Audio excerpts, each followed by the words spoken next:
mean, come on, man, you know the thing.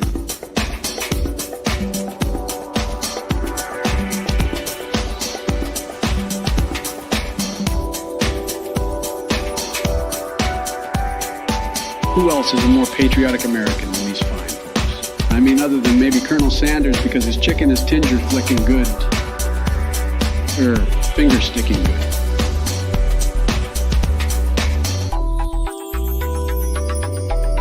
I mean, come on, man, you know the thing.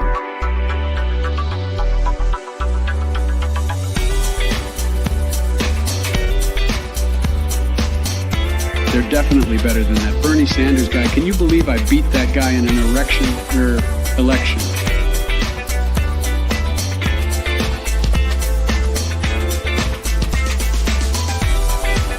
I am Joe Biden, or Bo Jiden.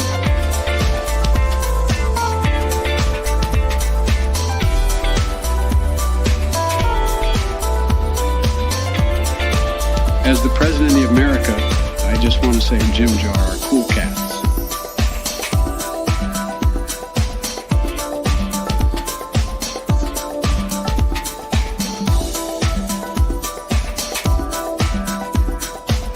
I am Joe Biden, or Bo Jiden. I mean, come on, man, you know the thing.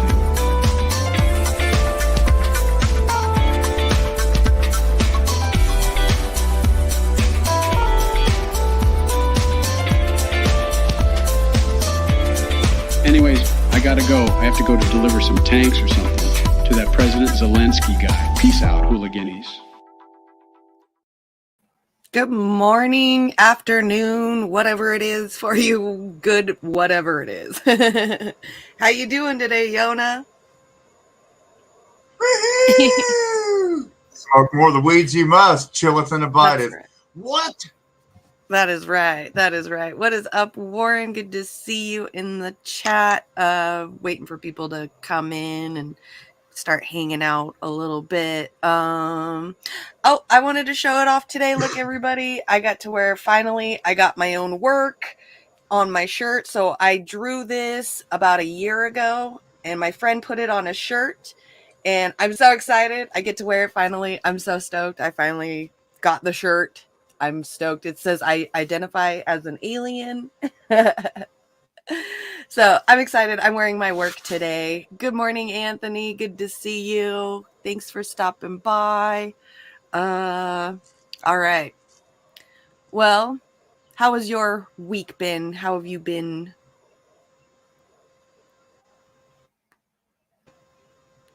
Uh-oh. You know, I've made the transition from the old work way to the new work way, and that is using my cell phone as my primary device of employment. That's right. You know, doing the whole gig economy with the Uber and the Lyft and the DoorDash. I always poo-pooed it. I was always playing the Luddites lament. You know, I just want regular 9 to 5 guaranteed. But then all of a sudden, in the midst of having off and on dabbled and delivering pizzas for Pizza Hut and Marco's and Papa John's and others, you know, prior to the Kofi Festival or whatever, the pandemic, whatever you want to call it, prior to all that, really the only places that traditionally would actually deliver food to your doorstep were pizza joints and Chinese places, you know. Yep. Otherwise, if you wanted that food, like if you wanted Red Lobster, you gotta go to fucking Red Lobster. But, you know, now there's Grubhub and Uber Eats and DoorDash and blah, blah, blah, Instacart, blah. So, you know, it's collectively known as the gig economy, right? Right. Because just, except I think there's been some court cases in California that said that, like, if you're in California, then are a direct employee like Uber or DoorDash.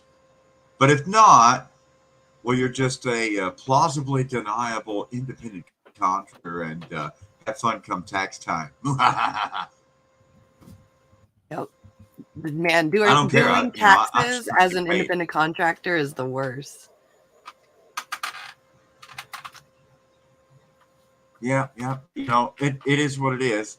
It takes care of the biz. So, Yeah. what's really cool about the gig economy is it's allowing me to subsidize my journalism because now, like, for example, I've got another day of shoot planned where I've already got my different camera locations where I know I've got the perfect view. I've already set it up for where I need to be and what time of day so that the sun's just in the right place, and then I can get those locations filmed at the Mothman statue and everything else in Point Pleasant.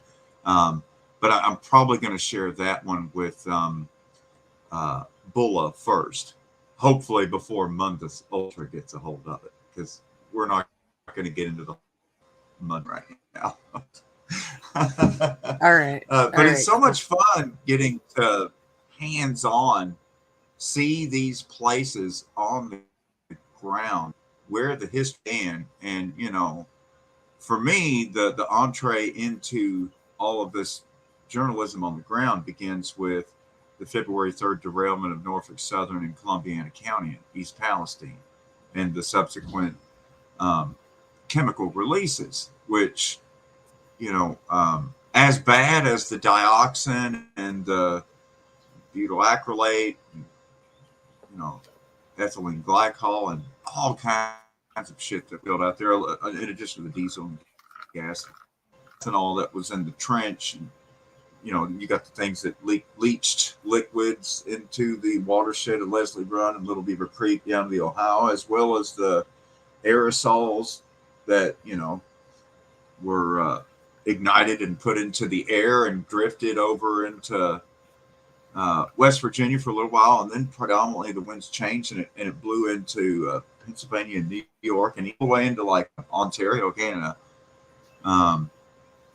And sadly, when you go back through time, you find there have been a lot of chemical release on the Ohio River previously, and in West Virginia particularly.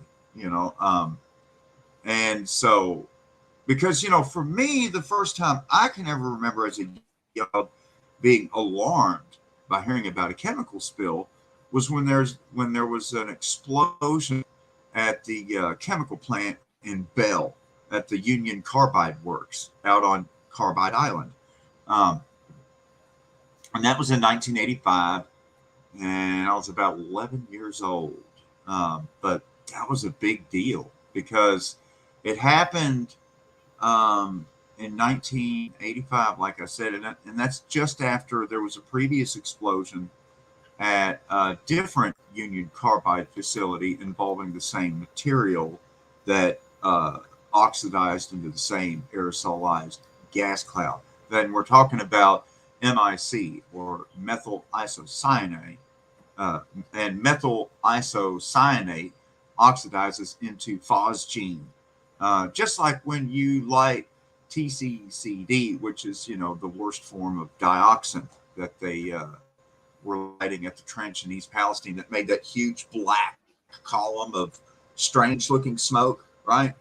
And then when it got done and it rained over it, it left these weird pieces of black ash on people's yards. I'm sure you've seen some of you've featured some of those videos. In fact, Jimmy, I saw them here. Mm-hmm. And so, that's because in 1983, Union Carbide had a methyl isocyanate catch fire at their plant in Bhopal, India, which led to a phosgene gas cloud literally blowing over the town and killing tens of thousands and sickening and poisoning the area, leaving a toxic legacy. And so that really sparked me into it. And I shared the link with the video that was edited and put together at Grand Theft World Liberty Radio News headquarters there.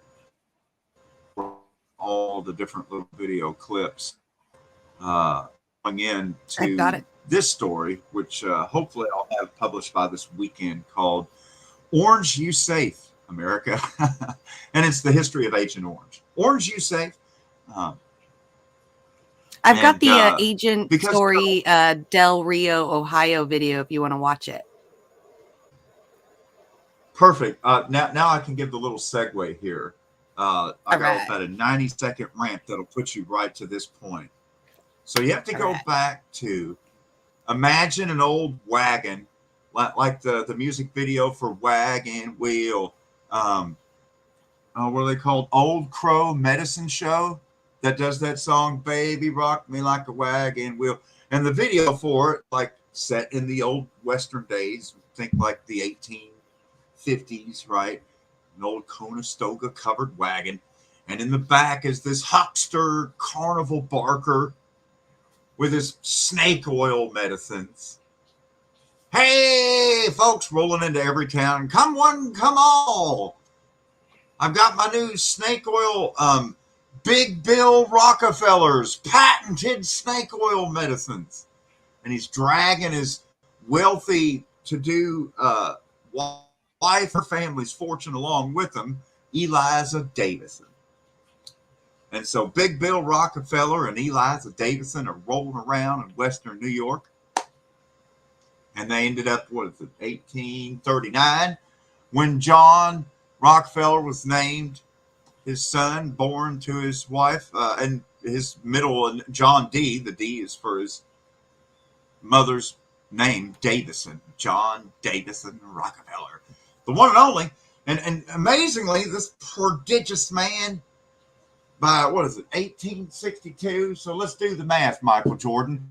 How many years is it from 1839 to 1862? Yeah, that's number 23 on the jersey. 23 years old.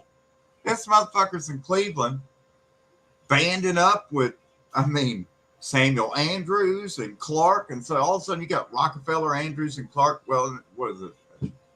1865, they get rid of Clark and they bring on Henry Flagler, and then boom, Standard Oil Company, Cleveland, 1865. Keep up with me. I'm trying to go as fast as I can. All right, so Standard Oil Company becomes the dominator in petroleum products worldwide, and they immediately set about developing derivatives from their oil products, because that's what it's, snake oil compounds, and it's all about, and so he looks into making artificial textile products, plastic industry, artificial medicines, pharmaceuticals, artificial greases and poisons, chemical industry. All of that comes from John Davison Rockefeller, the son of Big Bill, the snake oil salesman Rockefeller.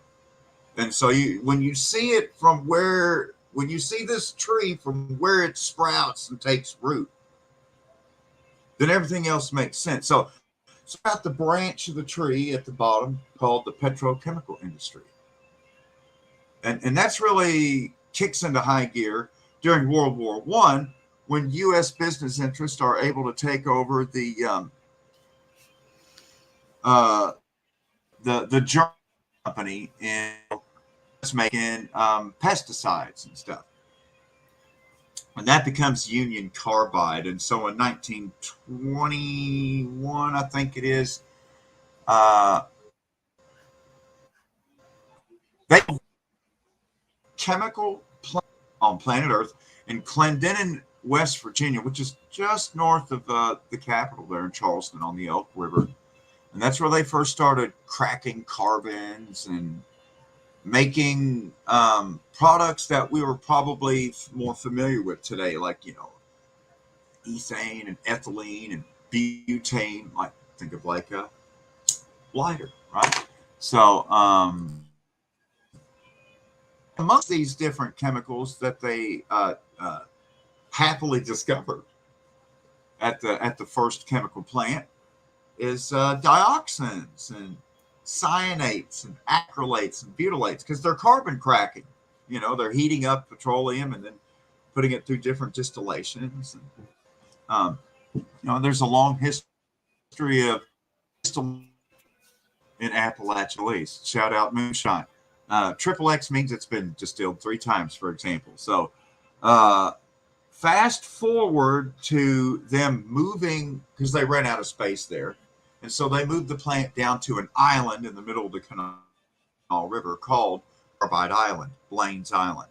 And that's where they would build the first production facility for methyl isocyanate, methyl isocyanate, or MIC is what it's normally called. Not to be confused with military industrial complex, although they're the ones that they're one and the same. I'll get to the whole, because Union Carbide is the company we're talking about. That was a spinoff of Standard Oil Company. It was their petrochemical division, we might as well say. With the main player being George O. Kerm Jr.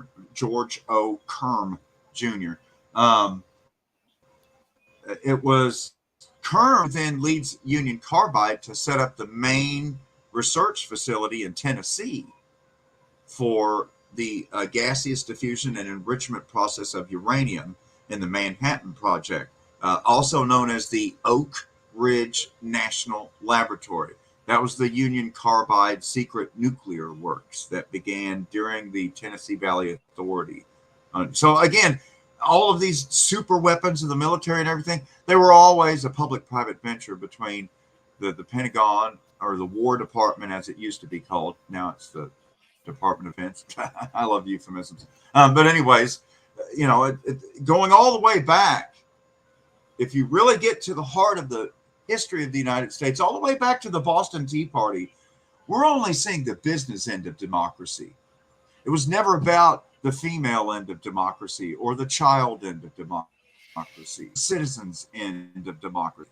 It's always business end of democracy. So for fascism fans, the Roman fasces symbol, the bundle of sticks bound together forming the handle for an axe. Well, the axe head is the democracy they keep pounding you over the head with, and the bundle of sticks is the bullshit that they try to keep tied together, because if any of it loosens up, then it all just falls apart. So I think that brings us up to date, so you can cue the video. All right, cool. Here we go. Agent.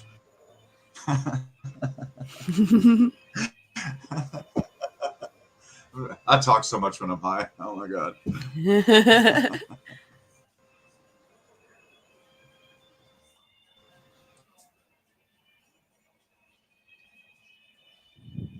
Hola y buenos días otra vez, amigos y amigas. Estoy el corresponsal. Yes, once again, it's your favorite correspondent here, Hi Yona, with Grand Theft World Liberty Radio News on the ground with the developing story here. Well, it's been in development for quite some time. It began in Clendenin, and then it moved on down the river here to Charleston, West Virginia. Here we are at the Dow Chemical West Virginia Operations North Charleston plant. And just across the river, you can see the methyl isocyanate complex where Agent Orange was manufactured. If you need to defoliate half of Southeast Asia, just get your good stuff from West Virginia right here, folks. Union Carbide Corporation. And there is Carbide Island, a.k.a. Blaine's Island, in the beautiful Great Kanawha River. That's Kanawha, not Kanawha or however else you were mispronouncing it. It's Kanawha. Okay. All right, that's it for now. Moving on.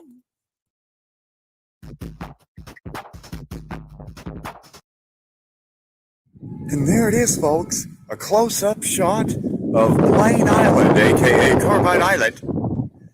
Right there in the middle of the Great Kanawha River.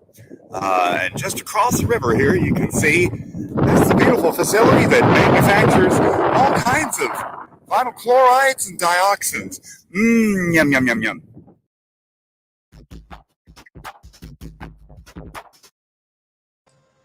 There's the best view of that little fucker right there. Methyl isocyanate. Sorry to your ears.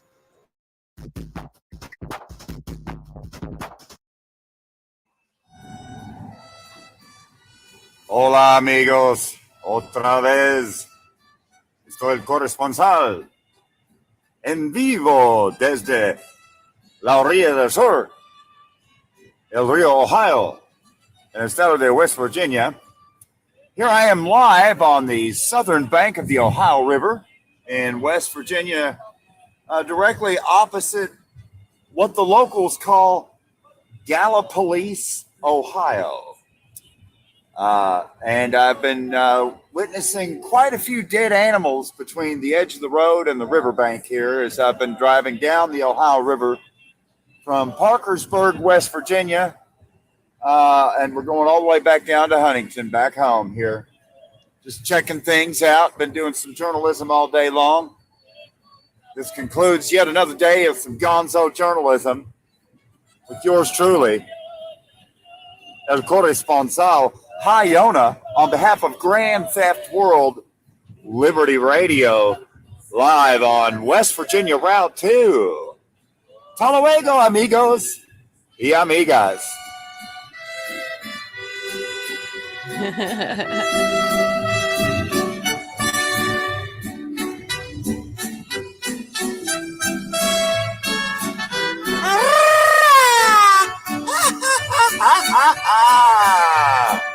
Ese lunar que tienes, cielito lindo, Get it. la boca. I think there's a little bit of a break, and then there was one more. P.S. Postscript. Turns out there's actually pipelines that run underneath the river right here that transport vinyl chloride. I certainly hope they never leak or anything. But as you can see, this is a very, very secure facility. Very secure. Okay. Yup, that's how they do it. That was I was awesome. literally able to go, anywhere I wanted to go at that place. The refinery is a little bit different. That's another story I'm working on because the refinery has different rail yards in it.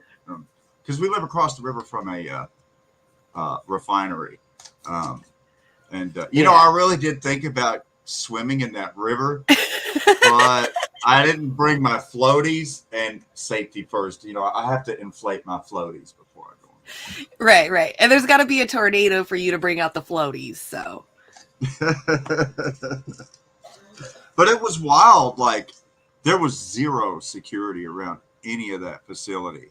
And I'm like, literally every single pipeline coming out of the ground's got all these signs with the skull and crossbones. I mean, it looked like a pirate's cemetery or something. There was so many Jolly Rogers in there. It's crazy. But, the story of Agent Orange, to me, is a really good microcosm of the entire story of the petrochemical industry. In that there's hardly been any regulation from its very inception. And to this day, the only way the lay public is able to really inform themselves, if there is, God forbid, yet another chemical release, air quotes, controlled or otherwise. Right. The only thing a first responder or just John Q. Public can do is search out for the MSDS, which is the Material Safety Data Sheet. And the sobering reality comes into focus with lots of DPI. I'm talking 2K res or better. Lot high FPS, frame rate reality. Wow. Because I'm going to say about 80% of all MSDS sheets are just pretty much blank. I mean, it has the name of the chemical and what are the carcinogenic effects, teratogenic effects. Right. Unknown, never tested, unknown. And so, every time there's a chemical release of one of these clean coal companies in West Virginia that helps make coal clean and carbon neutral, which I don't know how you make coal carbon neutral. I thought coal was essentially carbon. Never mind. Right. Anyway, Right. Don't think too long about it. You'll derp like I just did. So it's just staggering the complete lack of regulation of the chemical industry. And so with the first chemical plant happening in bumfuck West Virginia, surrounded by the echoes of cats playing banjo on the old country store front porch, and the squeals of tourists squealing like pigs. Shout out Deliverance. plant after plant has proliferated up and down the Ohio and Kanawha and Muscatine valleys in the Appalachian region at the headwaters of the Ohio River.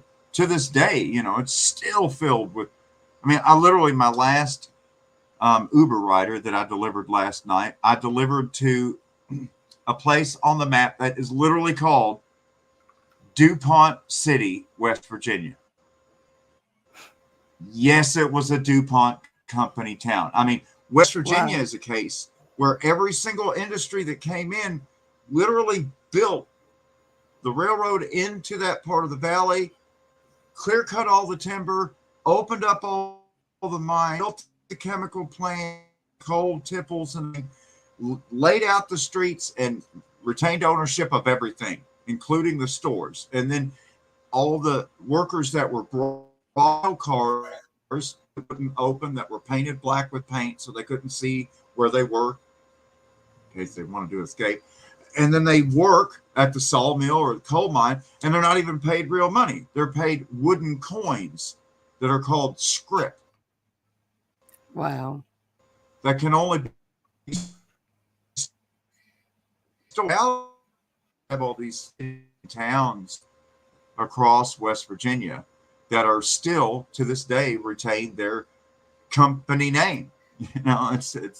It to me, it's corporations in a more naked and raw form before they became more perhaps sophisticated in their public relations.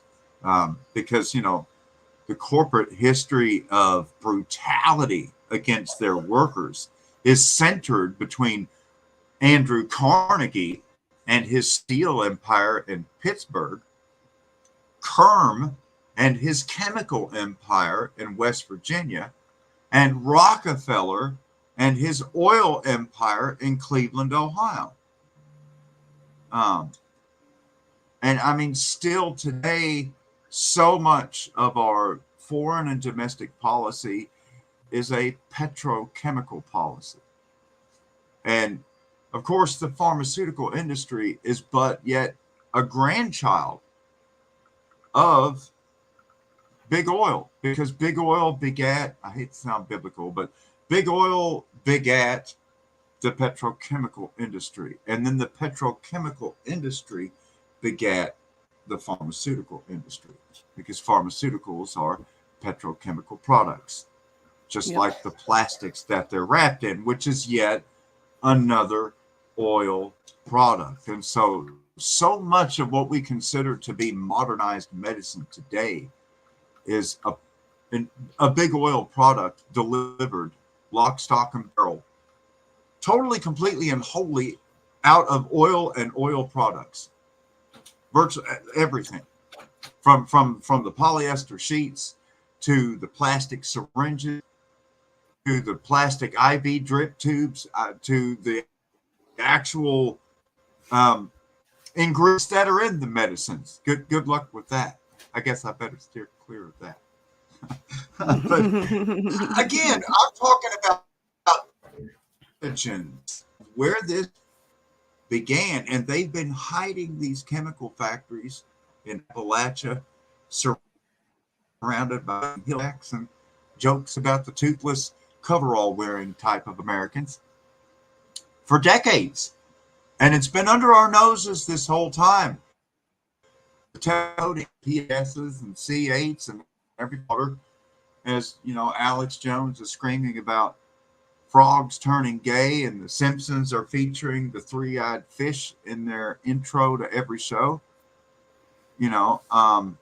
It's always been the Ohio Valley that's just been repeatedly saturated with chemical exposures, because the chemical industry literally began in Ohio and West Virginia at the headwaters of the Ohio River. And so that's why my first article, logically, the 7 ranges of toxicity, begins with the first U.S. government of land in North America ever, surveying of the states, because Thomas Jefferson realized after the 13 colonies had been settled by England, where any settler could settle any place they wanted and claim any shape that they wanted. So you had different settlers claiming a land in the shape of a T, a land in the shape of an H, a land in the shape of a K, a land in the shape of what the fuck did he do? Did he just draw a line around his hand? I mean, and of course it led to overlaps and constant boundary disputes and land wars. That for example is why Abraham Lincoln was born at one cabin in Kentucky and had to move to 3 different cabins before his father Thomas finally sold the third. After the third cabin, third relocation with people showing up saying, "We own your land." They went to Bardstown, Kentucky, sold everything and moved to Indiana. And that's how Lincoln ended up in Illinois, and why today the state of Illinois is known as the land of Lincoln, not Kentucky, where he was born and lived until he was, pretty much into junior high school age. Because again, it was an absolute fucking disaster. And that's why Jefferson was like, we got to find out a better way to divide up all of this land, because we're stealing land from the Indians so fast that we can't even. It's funny. Let me rewind a bit. I speak of the 13 colonies, but of course, originally it wasn't 13 colonies. Maine was not separate. It was part of the Massachusetts Bay Colony, right? There was no North versus South Carolina. There was just one Carolina, later Carolina. And what divided ultimately North Carolina from South Carolina, which happens during British colonization. I'm sorry, I don't mean to get so how I go with history.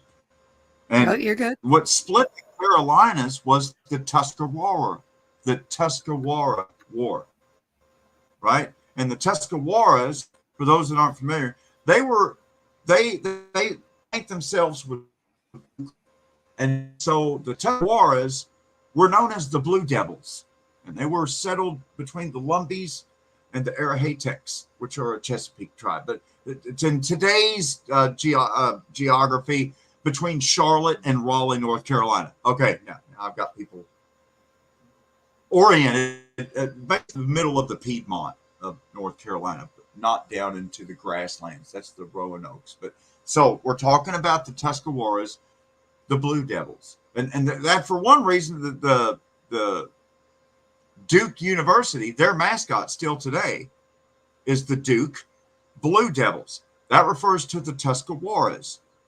But you have to understand that the main capital of the Carolinas was Charleston, which today is South Carolina, Stephen Colbert.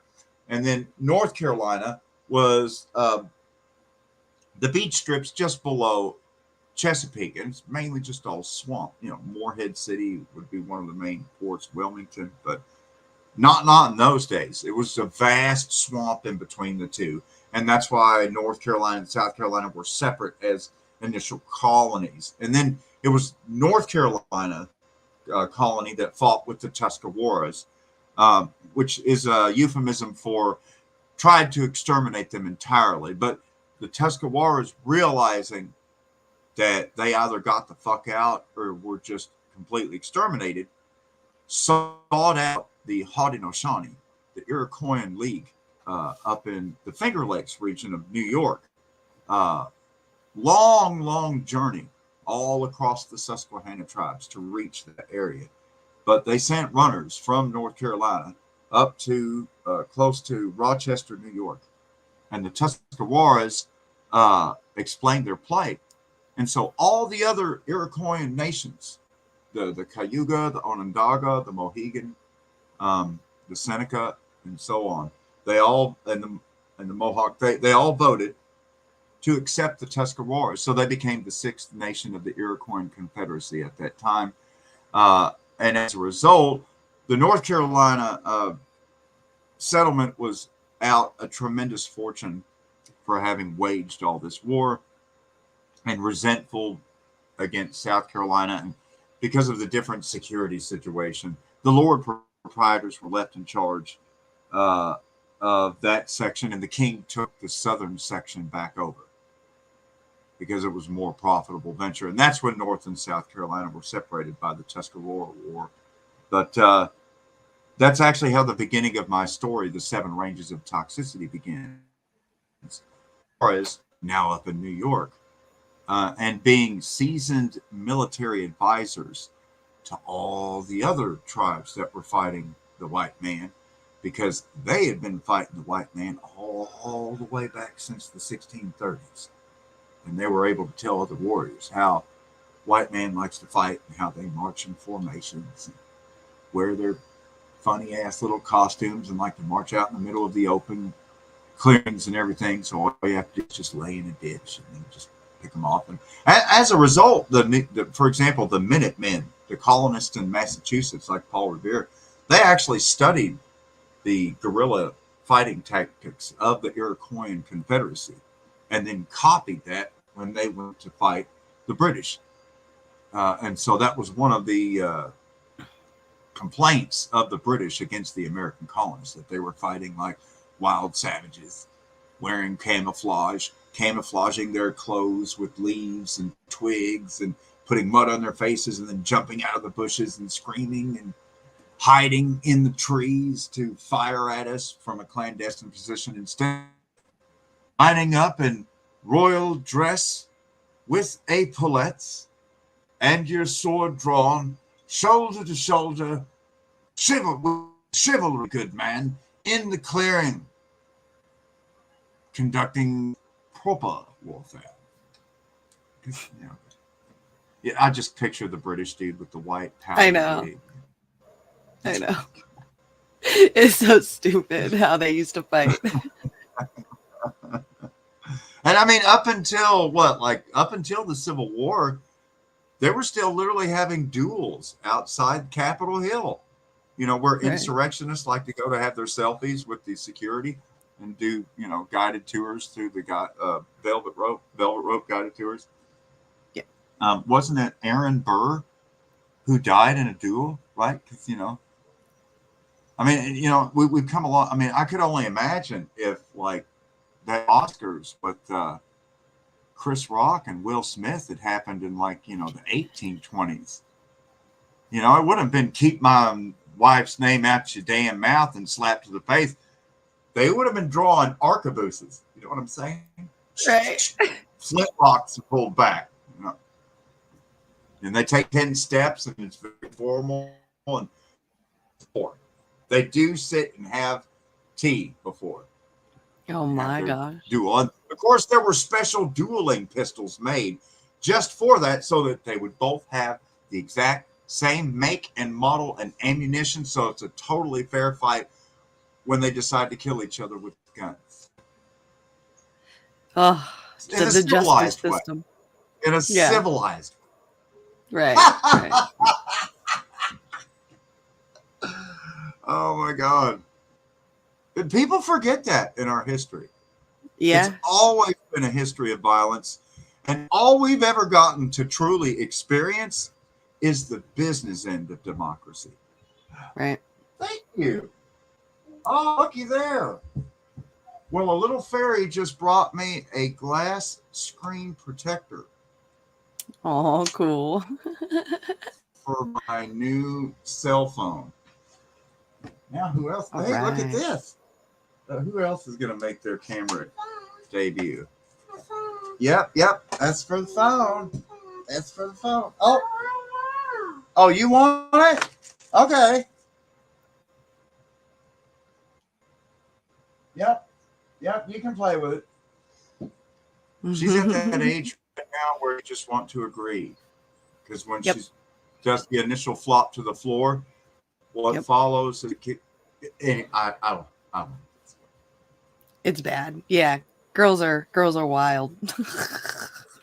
In the store, especially. I remember. Yeah. I do not miss those ages at all. It's so embarrassing. Yeah. And no matter what you do, you're already entertaining the ire and jeers of everyone else's parenting advice as this child literally fucking melts down in the store like a fucking steamboat going up the Mississippi with those kicking those goddamn legs. I mean, it's just right. Oh my God. I do not miss that age. Well, I guess it doesn't get any better because I have a 15-year-old. Now I just get to hear, she comes in the door and I'm like, hi, baby. And she's like, what's up, bitch?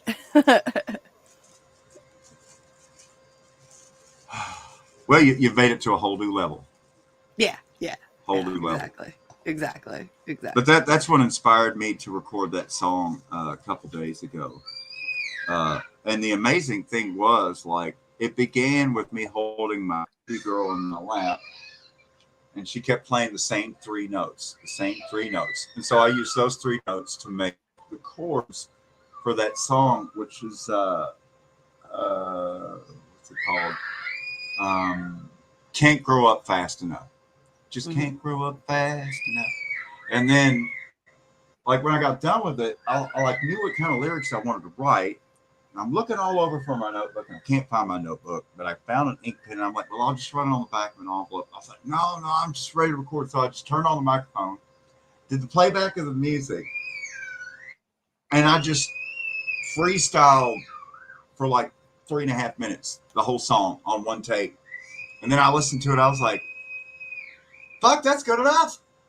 And now finally this morning I went back and copied down the lyrics from just because all I had to do is just think about it, and it just immediately come to mind. Smiling with a mouthful of teeth, standing on my own 2 feet. Every obstacle's a jungle gym. I just climb right through because every single parent immediately. There's no need to further elaborate. You immediately know what's going on. Right. Yep. And that whole attitude in the child of I just can't grow up fast enough, and the whole time you're like, time is just going by too fast. And it almost seems like the more pictures and the more video you take, the faster it goes by, and all your attempts to slow down time only seem to accelerate it. So just my biggest challenge is taking time to stop doing whatever I'm doing and just pay attention to them. That's the biggest challenge in parenting, and the most important thing, because whatever influence you're not able to provide is the voided influence that is immediately filled in with today's culture and society in the form of videos and shows and content that they're exposed to, because that's part of being human and learning. You use your senses to try to perceive what is real and what's hot and cold and dark and light, and figuring things out in life. And just the example in terms of language acquisition, and we've seen this now linguistically across different countries. It doesn't matter what language you're teaching. The instructor that's teaching children for the first time phonetics and pronunciation, if that teacher is wearing a face mask, the students are suffering tremendously in which Oh no, I think we lost him.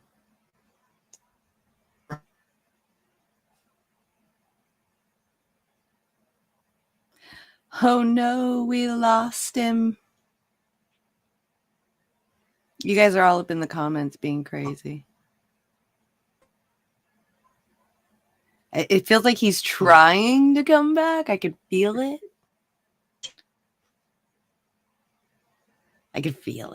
He's trying to come back, but it's not letting him. Oh. Yeah. Language structure is very interesting. Spelling to cast spells. Yeah, when you become a witch, you learn that.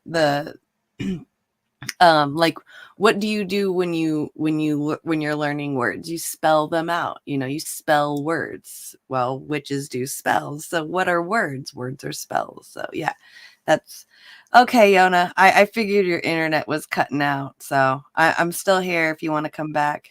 There we go. All right. There we go. Try that again. What happened there? I never internet. Like, can you hear me now? Testing. Yeah, I can hear you. 1, 2 weeds. Yep. That was a good one. That was like my internet got interrupted there just for the briefest of seconds, but that was enough to befuddle Cut the it out. StreamYard, I'm afraid. Yeah.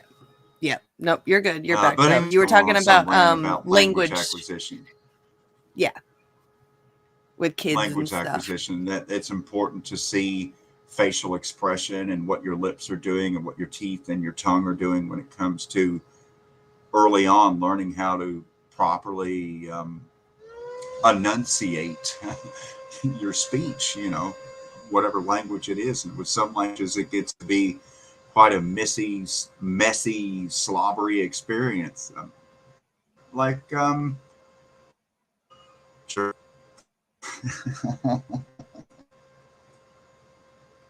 Right.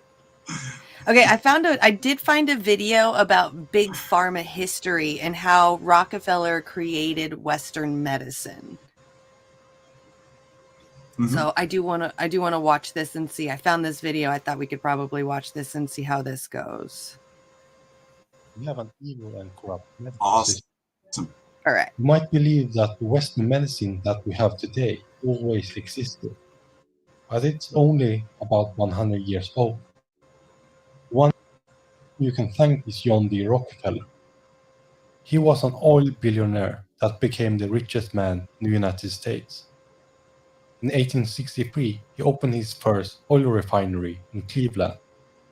Rockefeller believed that competition was sin and that he needed to eliminate the competition.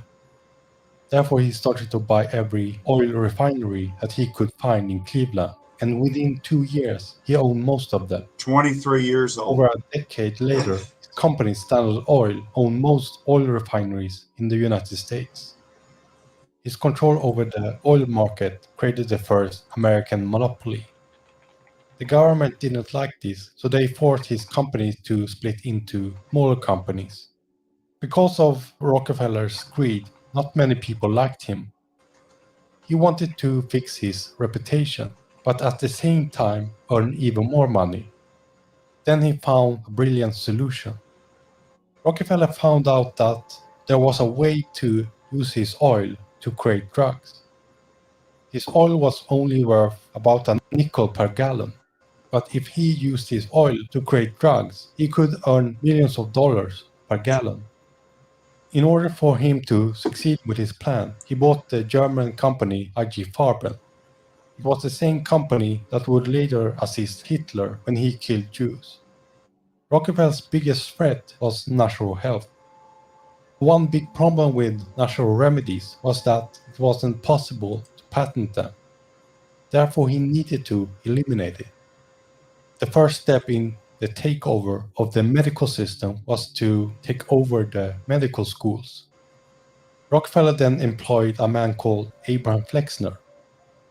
His task was to make a report of the medical schools in America.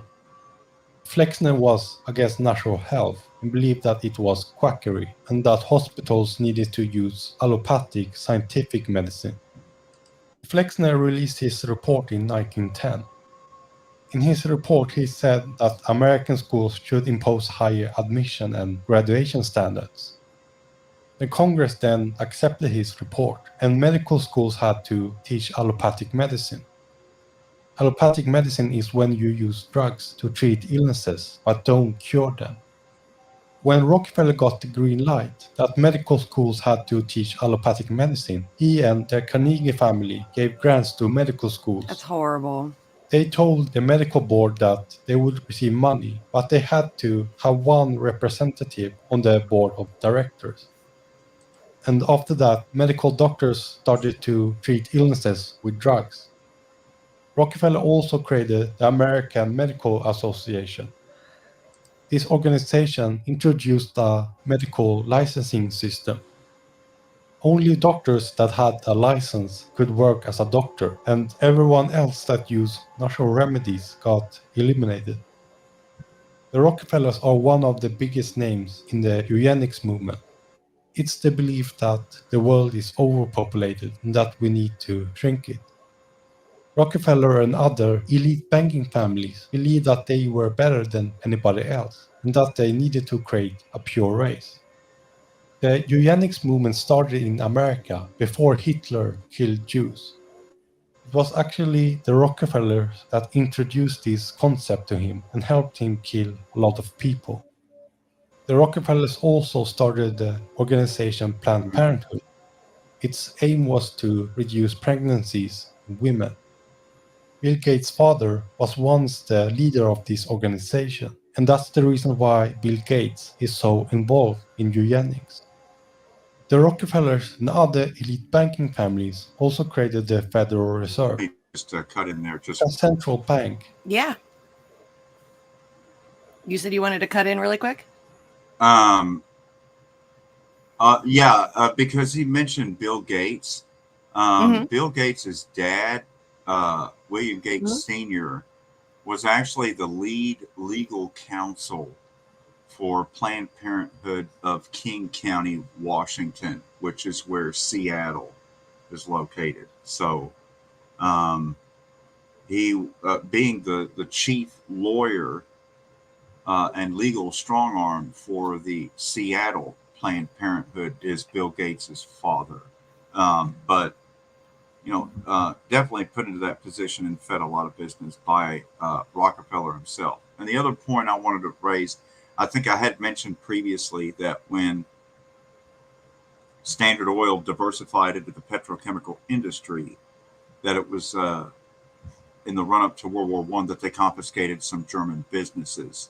I just couldn't remember the name off the top of my head, but I went back and looked, and yes, Union Carbide, the manufacturer of Agent Orange, amongst other things, was founded as the U.S. name given to the confiscated German firm Gesellschaft für Linde Eismaschinen AG, and it was confiscated under the U.S. Trading with the Enemy Act of 1917, which passed in the same legislature as the Espionage Act of 1917, which is the law being used to prosecute Julian Assange. But Linde, Linde, Linde today is planet Earth's largest natural gas company. So, yeah. Anyways, Wow. back to what you were saying there. There was two vital points to put in there. The main chemical company that he started, Union Carbide, aka Linde America, is now the world's largest gas company for natural gas. Right. Yeah. Right. Anyways. In America that creates money from thin air. Bankers met in secrecy in Jekyll Island 1910. Their plan was to take over the financial system. In 1913, they got the Congress to pass a bill where the money would be created from a central bank. And with the control over the production of money, the Rockefellers and other elite families could now buy everything they wanted. The aim of Big Pharma medicine is not to make people healthy. Instead, its goal is to make everyone sick, because you can't earn a lot of money if people are healthy. All drug companies work together as one network. The whole system can only continue if there are sick people. If people were healthy, then the whole system would collapse. You can't become healthy if you follow the corrupt system. Psychopaths created the medical system that we have today, and they still run it. Unless we don't realize this, we will continue to stay sick and never heal. It's time for you and me to learn. Okay, that's the end of that one. That's very interesting. What was he saying in there that made me think about what the continuing to stay sick thing. I was just talking about that recently, about how they don't want to, heal us, which it doesn't make sense. Like, even if we did stay healthy, there are still sick people out there. There are still people dying every day. You would think that they wouldn't want to be selfish because of the fact that there is something for them every day, but they don't. They're extra selfish and they want to keep us sick. Well, through the human lens of a normal, compassionate, healthy person, it's inexplicable, unimaginable, just truly mind-boggling. How you could reach such a pursuit, be dominated by such a focus and purpose, but yet, as it's now become ever clear, and they constantly share how they feel about it, these people, these elites that are now branded as job creators and socialites and philanthropists, those are just the best euphemisms for criminals going these days in the English language.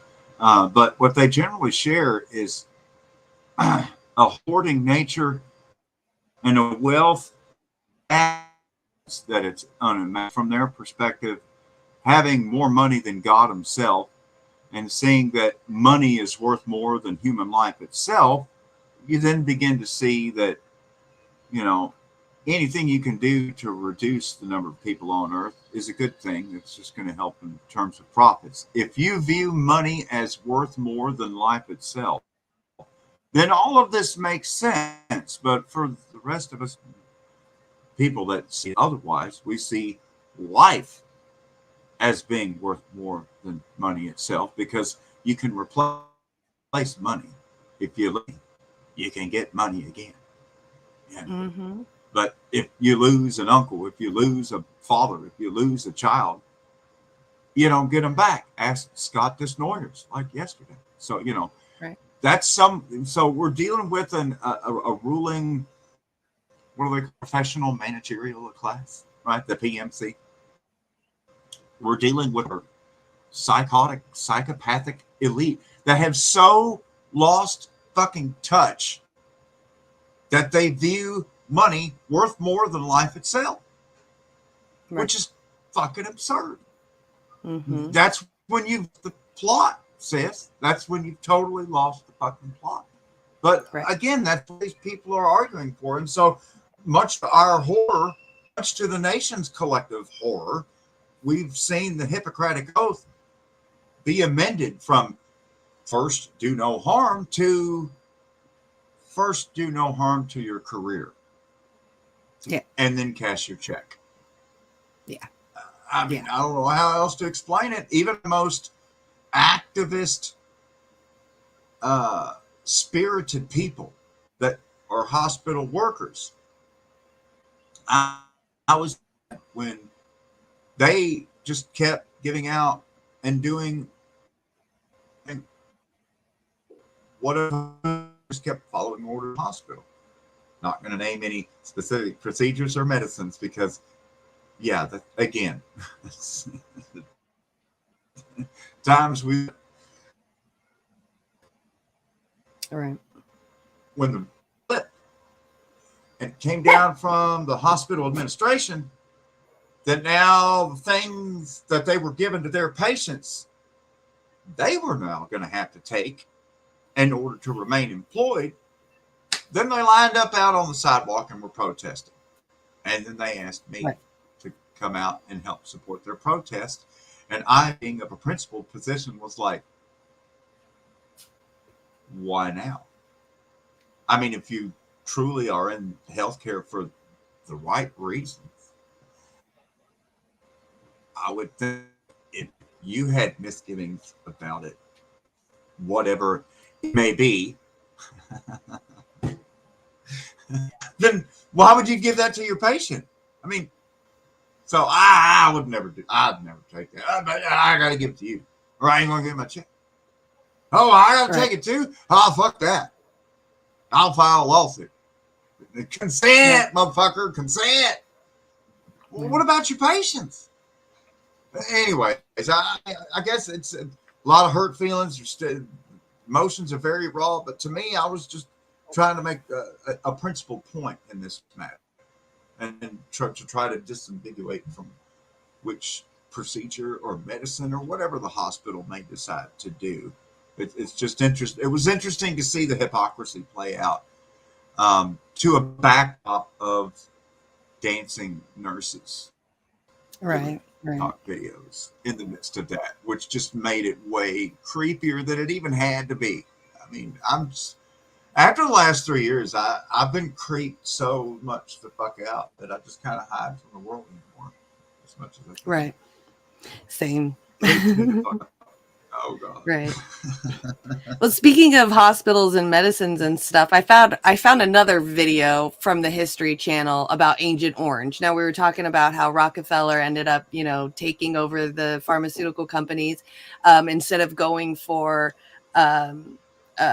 medicine that's gonna actually, stop people from getting something. We're more reactionary than we are anything else. So give a little backstory of why did the Rockefeller business create Agent Orange? What was the point of that? Okay, so Rockefeller's business really took 1865. Of course, he began at age 23. Yeah. I mean, who in the fuck is able to just create their own whole ass fucking oil company at age 23 without help from your dad, Donald Trump? Anyways, sorry, I had a frog in my throat. Fred Trump. Anyways, so it does, when you look at the story of John Abeson Rockefeller, kind of smacks like the story of Elon Musk and Zuckerberg and some of these other just unbelievably fortunate young 22, 23-year-old that just, wow, I'm now the head and founder of this massive corporation. Lucky.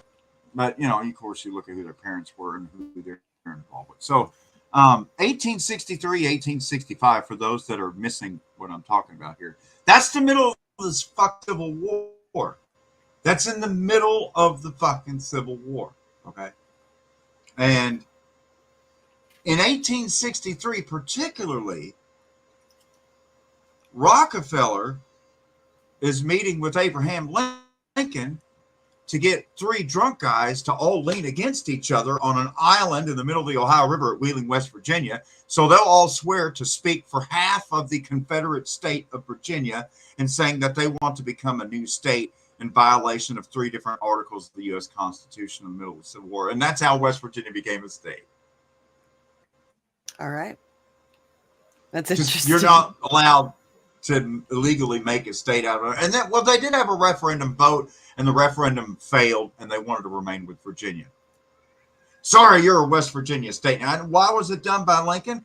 Because West Virginia was the first wholly carved out territory, carved out by the Yankee federal government for the benefit of corporations. And so that's why U.S. Coal and Coke and the B&O and the C&O railroads immediately poured into West Virginia after the Civil War. They're known as carpetbaggers, and they immediately established all of these different company towns. That's how Clinton ended up being built as the chemical town, which would lead to cracking of carbon and the development of dioxin and Agent Orange. So when it comes to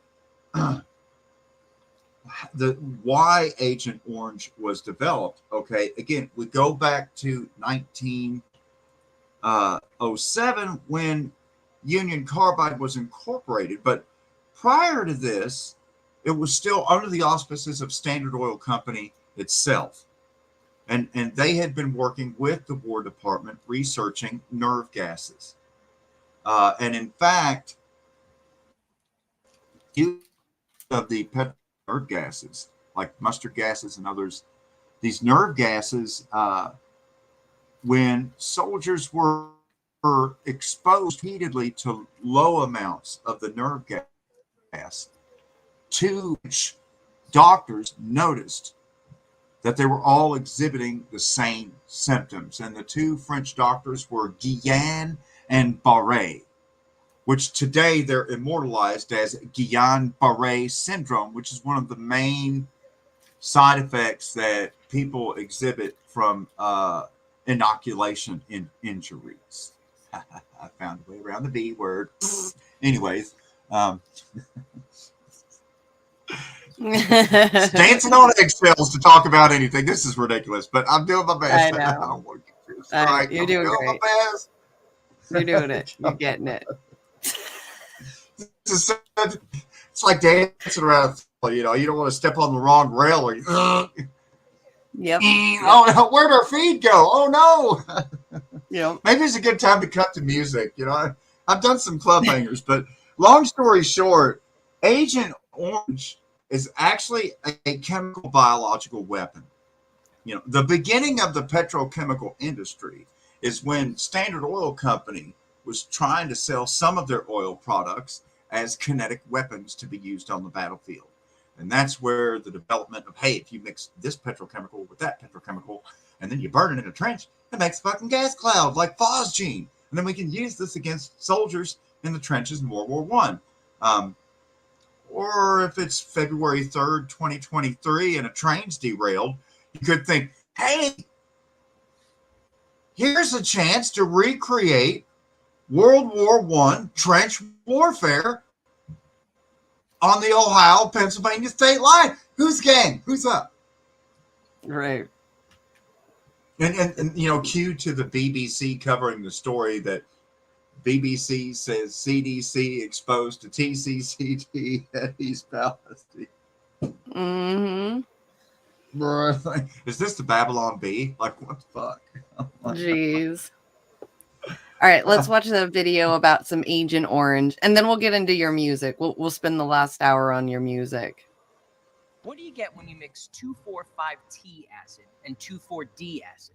You get a powerful herbicide that the United States military used during the Vietnam War, and one that's been tied to serious health problems for the people exposed to it. The answer is Agent Orange. Agent Orange was just one of a series of heavy-duty chemicals the U.S. military used in Southeast Asia, called rainbow herbicides. There were also agents blue, pink, green, purple, and white, but orange was the big one. Some 20 million gallons were sprayed on Southeast Asian jungles, fields, and other targets over a 9-year period from 1962 to 1971. It was part of what the U.S. military called Operation Ranch Hand, aiming to defoliate the South Vietnamese countryside. The goal was to rob the Viet Cong of food sources and places to hide. This kind of scorched earth fighting, clearing the land of anything the enemy could use, is an ancient military tactic. But using chemicals to do that was a pretty recent invention. England and the US developed tactical herbicides during World War II, but didn't really use them. Herbicidal warfare was first used by the British in the 1950s in what's now Malaysia. The US saw that and said, that could work for us in Vietnam. Thus, Operation Ranch Hand. But it would come with a price. In addition to those two chemicals I mentioned earlier, Agent Orange also contains something else called TCDD, the most toxic of a class of chemicals called dioxins. Dioxins are dangerous, even in minute amounts. Veterans returning from Vietnam started reporting these health problems in increasing numbers: cancer, birth defects, miscarriages, and skin diseases, among other issues. Over 2.5 million U.S. soldiers were exposed to Agent Orange during the war. And let's not forget about the Vietnamese. Researchers in Vietnam claim that some 2 million cancers and other diseases, and 500,000 birth defects, were caused in that country by exposure to Agent Orange. And despite some bilateral cleanup efforts, the chemicals continue to pollute the soil there to this day. The fighting in Vietnam may be long over, but its legacy haunts both sides of the conflict, thanks in part to Agent Orange. AKA the Rockefellers. Jesus. That's crazy. And so, you know, well, that does point out one particular nuance of Agent Orange, and that is Agent Orange was not a product that was sold or manufactured by Union Carbide in and of itself. That was a tarmac reference used by military in Southeast Asia when mixing different batches of chemicals that they had on hand. And one particular mixture of those two chemicals that he named, which I can start rattling off all the details and people will just get lost in the weeds. So I just want to laser focus, Yona, laser fucking focus. So the thing about the mixing of these chemicals is the purpose was to continue the dispersal and experimentations in active chemical biological warfare. And that's what I really get on in my article, The 7 Ranges of Toxicity, where, literally the very first recorded written instance of, could it not be contrived to convey the smallpox pestilence to the natives so as to accelerate the extermination of this execrable race? General Amherst, in letter to Colonel Bouquet, commanding officer, Fort Pitt Garrison, 1763. And then 1863, 100 years later, some 23-year-old, incredibly young little whippersnapper in Cleveland gets to found and immediately champion the world's largest, most profitable oil company ever with no help. It's amazing how Rockefeller came from nothing. Because he didn't. You go back to Big Bill and the snake oil salesman, and more importantly, Eliza Davison, the mother. But again, I don't want to be all. I'm going to let Johnny Vedmore do Johnny Vedmore type stuff. We're going to keep it all Yona. So when it It's comes so to interesting how like the petro oil and stuff, Rockefeller made his these big oil companies and horrible, corrupted CEOs and stuff like Rockefeller started his thing in Ohio, and now like bringing it all the way back around, like in East Palestine, that's in Ohio, all these train derailments in Ohio. It's like the founding place of corrupt corporateness is now like falling apart right in front of our very eyes. Well, that's why I wrote that story. That's why I led with the story, The 7 Ranges of Toxicity, because it's like literally the Bermuda Triangle of American history. It's the memory hole that everything has been sucked through. There was no smallpox blankets. There was no mass extermination on the Ohio Valley. There was no conquering of the old. There was no George Rogers Clark. There was no Standard Oil Company. DuPont, Dow Chemical, they came out of nowhere. There was no chemical industry. We don't know where Forever Chemicals came from, but that's forever now. And so now all of a sudden there's Teflon coatings and dioxins and everything else showing up in the urine of every single congressional member. Remember, it's like, bruh, because there's been zero regulation of big oil and chemicals. And I mean, the only pushback really of recent was by the outrageous progressive Richard Nixon with the Clean Air Act and the Clean Water Act. I shouldn't even be able to say that in the same sentence. Right. But here we are. I mean, and the electioneering, the election fraud that's gone on since Richard Nixon had his committee to re-elect the president creep, like, Oliver North, Gordon Liddy, and others. Later would go on to be Fox News personalities. Anyways, he's the one that sent the goons over to the George McGovern Democratic headquarters of his 1972 campaign, which was in what was the name of the hotel? Right, the Watergate Hotel. Jesus. Yeah. And scene. And scene. So, it's like, and what's happened since with like the Hank Chads and Gore v. Bush in 2000, and then the Callahan software and the alternate server for the Secretary of State of Ohio's official vote tally being in Chattanooga, Tennessee. Shout out Denver. Or then 2008 yeah, it's just escalating levels of election fraud itself. I'm not even putting a toe in the water of all the campaign fraud. Oh yeah. I'm talking about the election fraud. How the elections are tallied and counted itself. Like, how in the fuck is any corporation allowed to sell a vote counting machine that uses tabulation software code that no one can gain public access to because it's corporate code secret, right. Corporate secret, business secret. Right. You're not allowed to a know 7-year-old can hack into it, though. Didn't you hear a 7-year-old hacked into it? See, I laid the ball up off the backboard and Jim dunked that fucking. Yeah.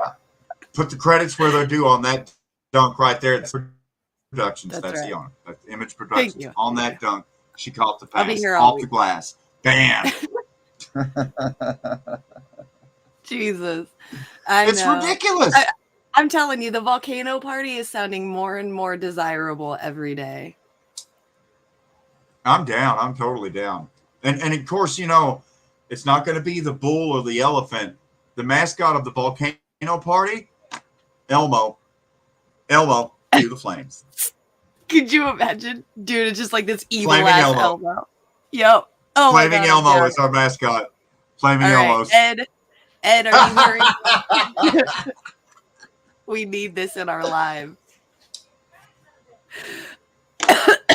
All right, we got about 40 more minutes. So you've got, all right, I'm going to show your first video, the Jordan versus LeBron Yona Deeper Enya remix. Now, the thing of it is, I have an actual music video that I made for the Enya remix, but Okay.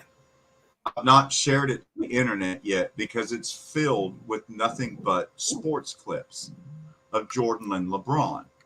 And I can only imagine. I've never made a music video with all kinds of clips of the Miami Heat and the LA Lakers and the Chicago Bulls. So I could only, and you know, some of it's CBS footage, some of it's EP. Lord, I'm getting goosebumps just thinking about the copyright strikes. Oh no! Is the music going to be copyright or just the video? So in this case, I shared the link to my main Yona source for music for those that want to actually download and listen to Yona music, a lot of which has been lost to my third YouTube channel now being deleted. Lets me know I'm doing it right. It's like Stuart Smalley, and it's one of those daily affirmations. I'm good enough, I'm smart enough, and YouTube cancels me. You know, so I'm definitely, my journalism's on the right track. All my shit, but in the process, you know, all these subscribers that keep subscribing and looking for my music, it's gone. So you know, you can go to Rumble, you can go to Odyssey, you can go to BitChute. Most of it's there.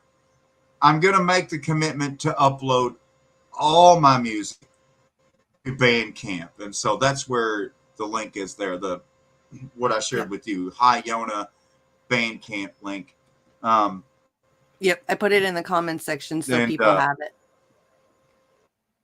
All right, because the whole thing was, you know, I you know, to me, people are more Americans are still vociferously engaged in this ongoing debate, Jimmy. Who was the greatest of all time? Was it Kobe Bryant? Was it LeBron James? Is it Steph Curry? Is it Michael Jordan?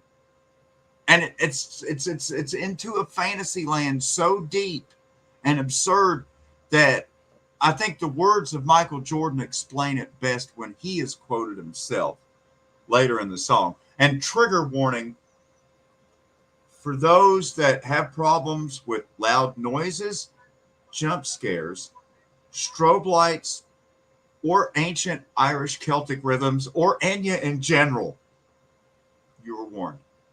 That's right. All right. That one right there made me the greatest player of all time. Just so I know, I was super ecstatic when I went to Cleveland because of the 52-year drought. Like, I was ecstatic. Like, I was not sure that the first wave of emotional moves y'all ever saw me crying. Like, that was all 52 years of everything sports and all. And then after I stopped, I was like, that one right there made me the greatest player of all time. You know, everybody was somehow they're the greatest team of all time. Greatest team ever assembled. For us to come back, you know, the way we came back in that fast, now was like, we did something special.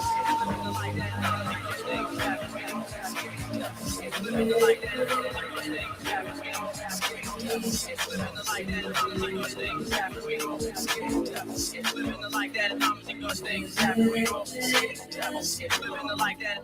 He does things halfway close. Scared to death, scared to look, they shook. Ain't no such things halfway close. Scared to death, scared to look, they shook. Ain't no such things halfway close. Scared to death, scared to look, they shook. Ain't no such things halfway close. Scared to death, scared to look, they shook. Ain't no such things halfway close. Scared to death, scared to look, they shook. Ain't no such things halfway close. Scared to death, scared to look, they shook. Ain't no such things halfway close. Scared to death, scared to look, they shook. Ain't no such things halfway close. Scared to death, scared to look, they shook. Ain't no such things halfway close. Scared to death, scared to live like that. He does things halfway close. Scared to death, scared to live like that. He does things. I really went nuts with the remix when I got the Orinoco flow. He does things halfway close. Scared to death, scared to live like that. He does things halfway close. Scared to death, scared to live like that. He does things halfway close. Scared to death, scared to live like that. He does things halfway close. Scared to death, scared to live like that. He does things halfway close. Scared to death, scared to live like that. He does things halfway close. Scared to death, scared to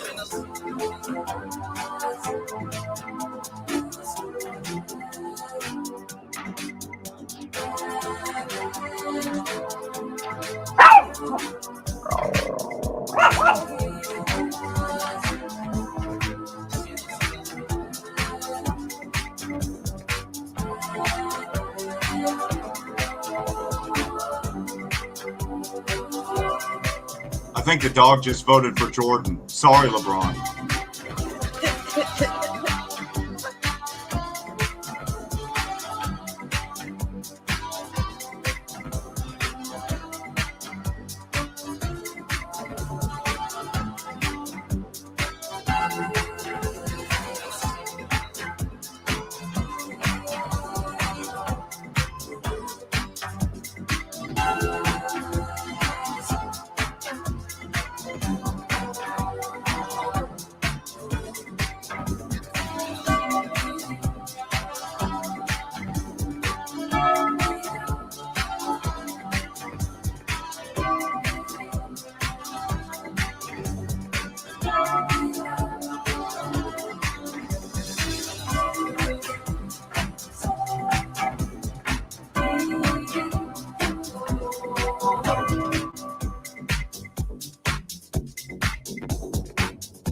First of all, you're never going to say he's the greatest of all time.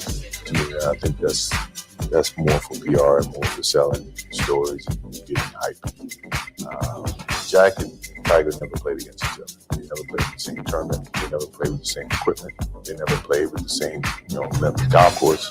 I never played against Will Chamberlain. I never played against Jerry West. To now say that one's greater than the other is being a little bit unfair. I think when you see the similarities, you understand this is one way you can judge the two. How much impact did each change or evolve the game? Jack, in his time, when he played, Tiger, now, obviously, Jack won more during the time he played. Tiger evolved it to where it was, it crossed a lot of different boundaries. Where it's not just a white guy sport. Like I'm American, all the artists play the game. And you play at a level to where it generated so much interest financially that it grew the game from a financial standpoint. Now, does that constitute him being the greatest? Does that mean he's getting less than Jack? I think it's unfair. Yeah, Jack probably has 18 majors. I just got 14. And I think those are when that's how people are judging certain things. I won 6 championships. Bill Russell won 11. Does that make Bill Russell better than me? Make me better than him? No, because we played in different eras. So when you try to equate who's the greatest of all time, it's an unfair parallel. It's an unfair choice. And I think those are the demons that obviously Tiger has to live with, and he's going to be challenged, be graded upon that. But for me, I think they're both great. I would never say one is greater than the other. That's my opinion.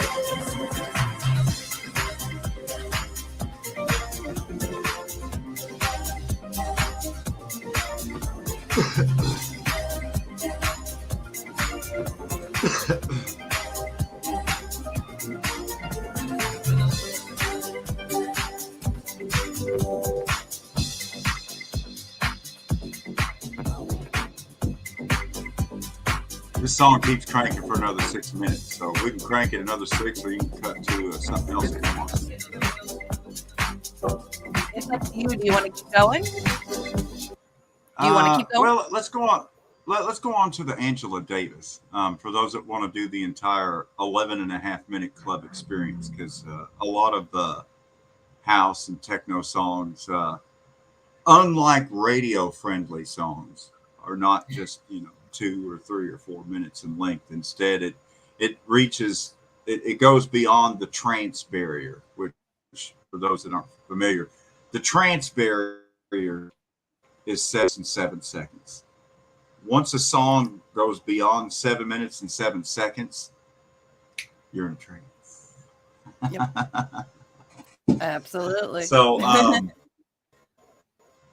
when it comes, like I turned my main patron on Bandcamp there, Kameshwari Kate, shout out Kate up in Canada there. She's a DJ on occasion at CHLY 101.7 FM Radio, Vancouver, British Columbia, up in Nanaimo, and has played a number of my songs. And I apparently turned her on to house music. And what I've tried to explain to her about house music is that I like it in that it's really, really popular in the clubs now. It's always been an underground type music.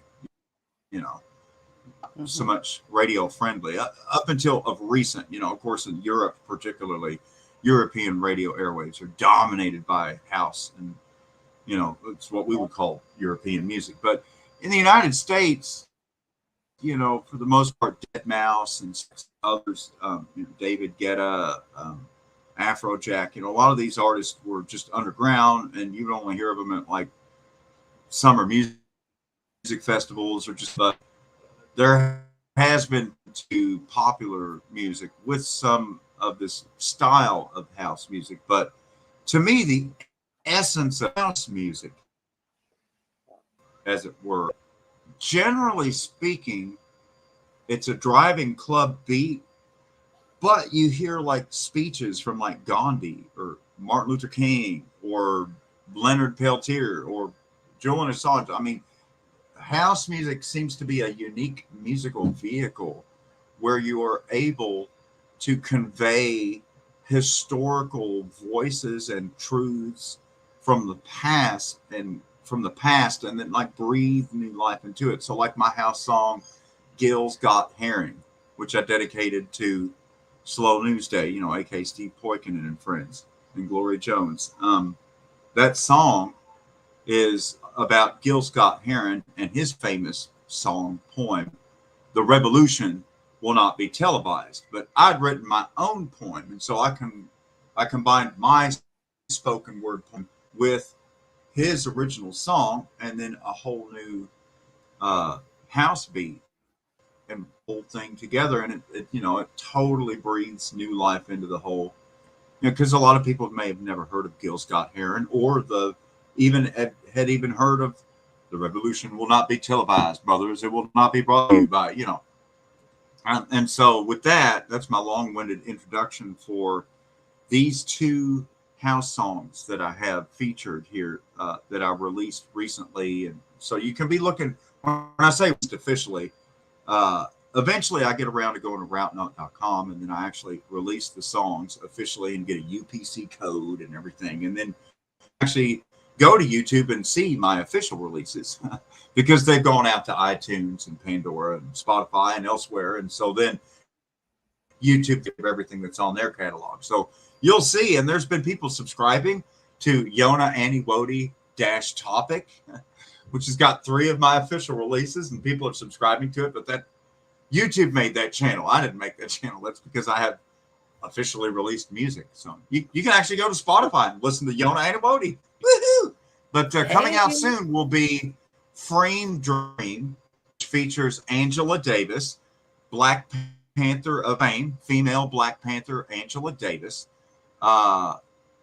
which I have the video of her actually doing the interview and everything else, and that video got copyright strike. So I'm sharing with you the version, which I think is just the song, and it's not got the 3 different copyrighted videos because I wanted you to be able to play it without getting the stream taken down because it's my, anyways.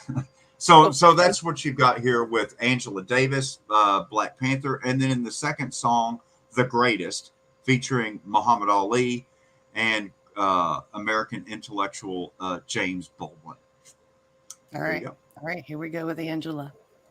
Can drinking Oh, of water course. before bed burn Of course. 46 pounds in 2 weeks if you are struggling to lose? Here we go.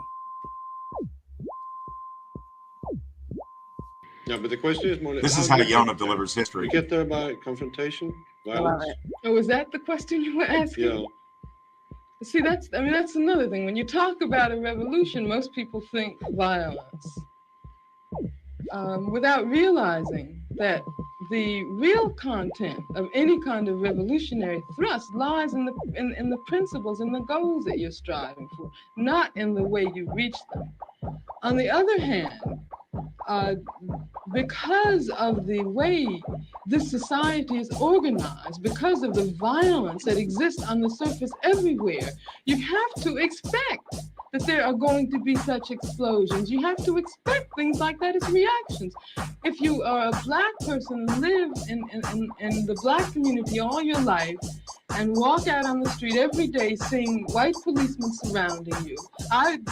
When I was living in Los Angeles, for instance, long before the situation in LA ever occurred, I was constantly stopped. No, the police didn't know who I was, but I was a Black woman. I had a natural, and they, I suppose, thought that I might be a, quote, militant. And when you live under a situation like that constantly, and then you ask me, whether I approve of violence. I mean, that just doesn't make any sense at all. Whether I approve of guns. I grew up in Birmingham, Alabama. Some very, very good friends of mine were killed by bombs that were planted by racists. I remember from the time I was very small, I remember the sound of bombs exploding across the street, our house shaking. I remember my father having to have guns at his disposal at all times because of the fact that at any moment someone we might expect to be attacked. The man who was at that time in complete control of the city government, his name was Bull Connor, would often get on the radio and make statements like, niggers have moved into a white neighborhood, we better expect some bloodshed tonight. And sure enough, there would be bloodshed.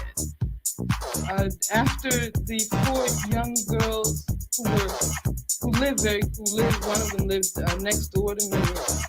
I was very good friends with the sister of another one. My sister was very good friends with all 3 of them. My mother taught one of them in her class. My mother, in fact, when the bombing occurred, one of the mothers of one of the young girls called my mother and said, can you take me down to the church to pick up Carol? We heard about the bombing and I don't have my car. And they went down, and what did they find? They found limbs and heads strewn all over the place.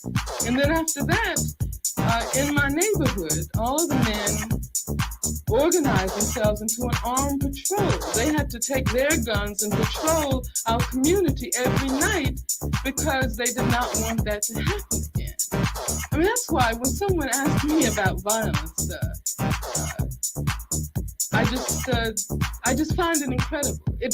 What it means is that the person who's asking that question has absolutely no idea what Black people have gone through, what Black people have experienced in this country since the time the first Black person was kidnapped from the shores of Africa.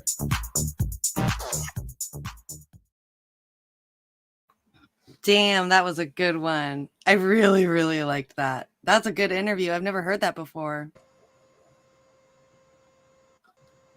It gives such sharp focus to history that is so impolite, to say the least, that it's constantly and vehemently memory held by the ivory towers. And so, that's why I dedicated my first article with Grand Theft World, I dedicated it to Dr. Gerald Horne. extremely prolific and esteemed history professor at Louisiana State University in Baton Rouge. You know, because he's one of the few historians alive today, I think, that really embodies that Howard Zinn perspective of telling history from the side of the losers, side of history from the conquerors, you know, which is peddled to us as being our foundational reality from founding to present. And of course, as the more you learn and dig into it, you find you're able to then demythologize it, really figure out that most of everything you've taught is literally utterly horse shit and bullshit. You know, but I mean, it's a matter of, I guess, if anything, going from childhood to adulthood in this country now is a matter of coming to grips with losing your trust in all the things that you were taught to build trust in for your whole life. So what do you trust now? I don't know. I hate to be that guy, but I guess, you know, I mean, it's true. It's world never is been not in rainbows such and unicorns. It's never been in such you know, it's so vividly. But what's really amazing to me is being able to finally draw the connections locally, because having always studied other languages, having always, you know, Yona the polyglot, always immersing myself into other cultures, other music, other language, you know, I mean, occasionally I will visit my own home culture of Appalachia, and like the song 14 Miles to Cumberland Gap, where I remixed an 1862 banjo song with club banging beats. But I mean, it's only really, sadly, with East Palestine and the recent derailments that I finally focused my attention back home, literally staring between my own feet, and began to you know, with just such horrifyingly draw all of these, make all these connections like an epiphany, like, oh my God, no wonder why the Ohio River is so fucking toxically polluted. It's literally where the chemical industry was born. Right. So there's been chemical plants on this river by default longer than any other flowing rivers ever flowed on planet Earth. It's no fucking wonder why there's so much shit in the Ohio. It's no wonder why they began fluoridating municipal water systems in Ohio river towns first, with Maysville and Ashland, and then it spread to everywhere. And now, you know, now they're still fighting this canard in the dental industry that fluoride is totally good for you until it causes fluorosis, which is white spots and mottling and deformation of the teeth.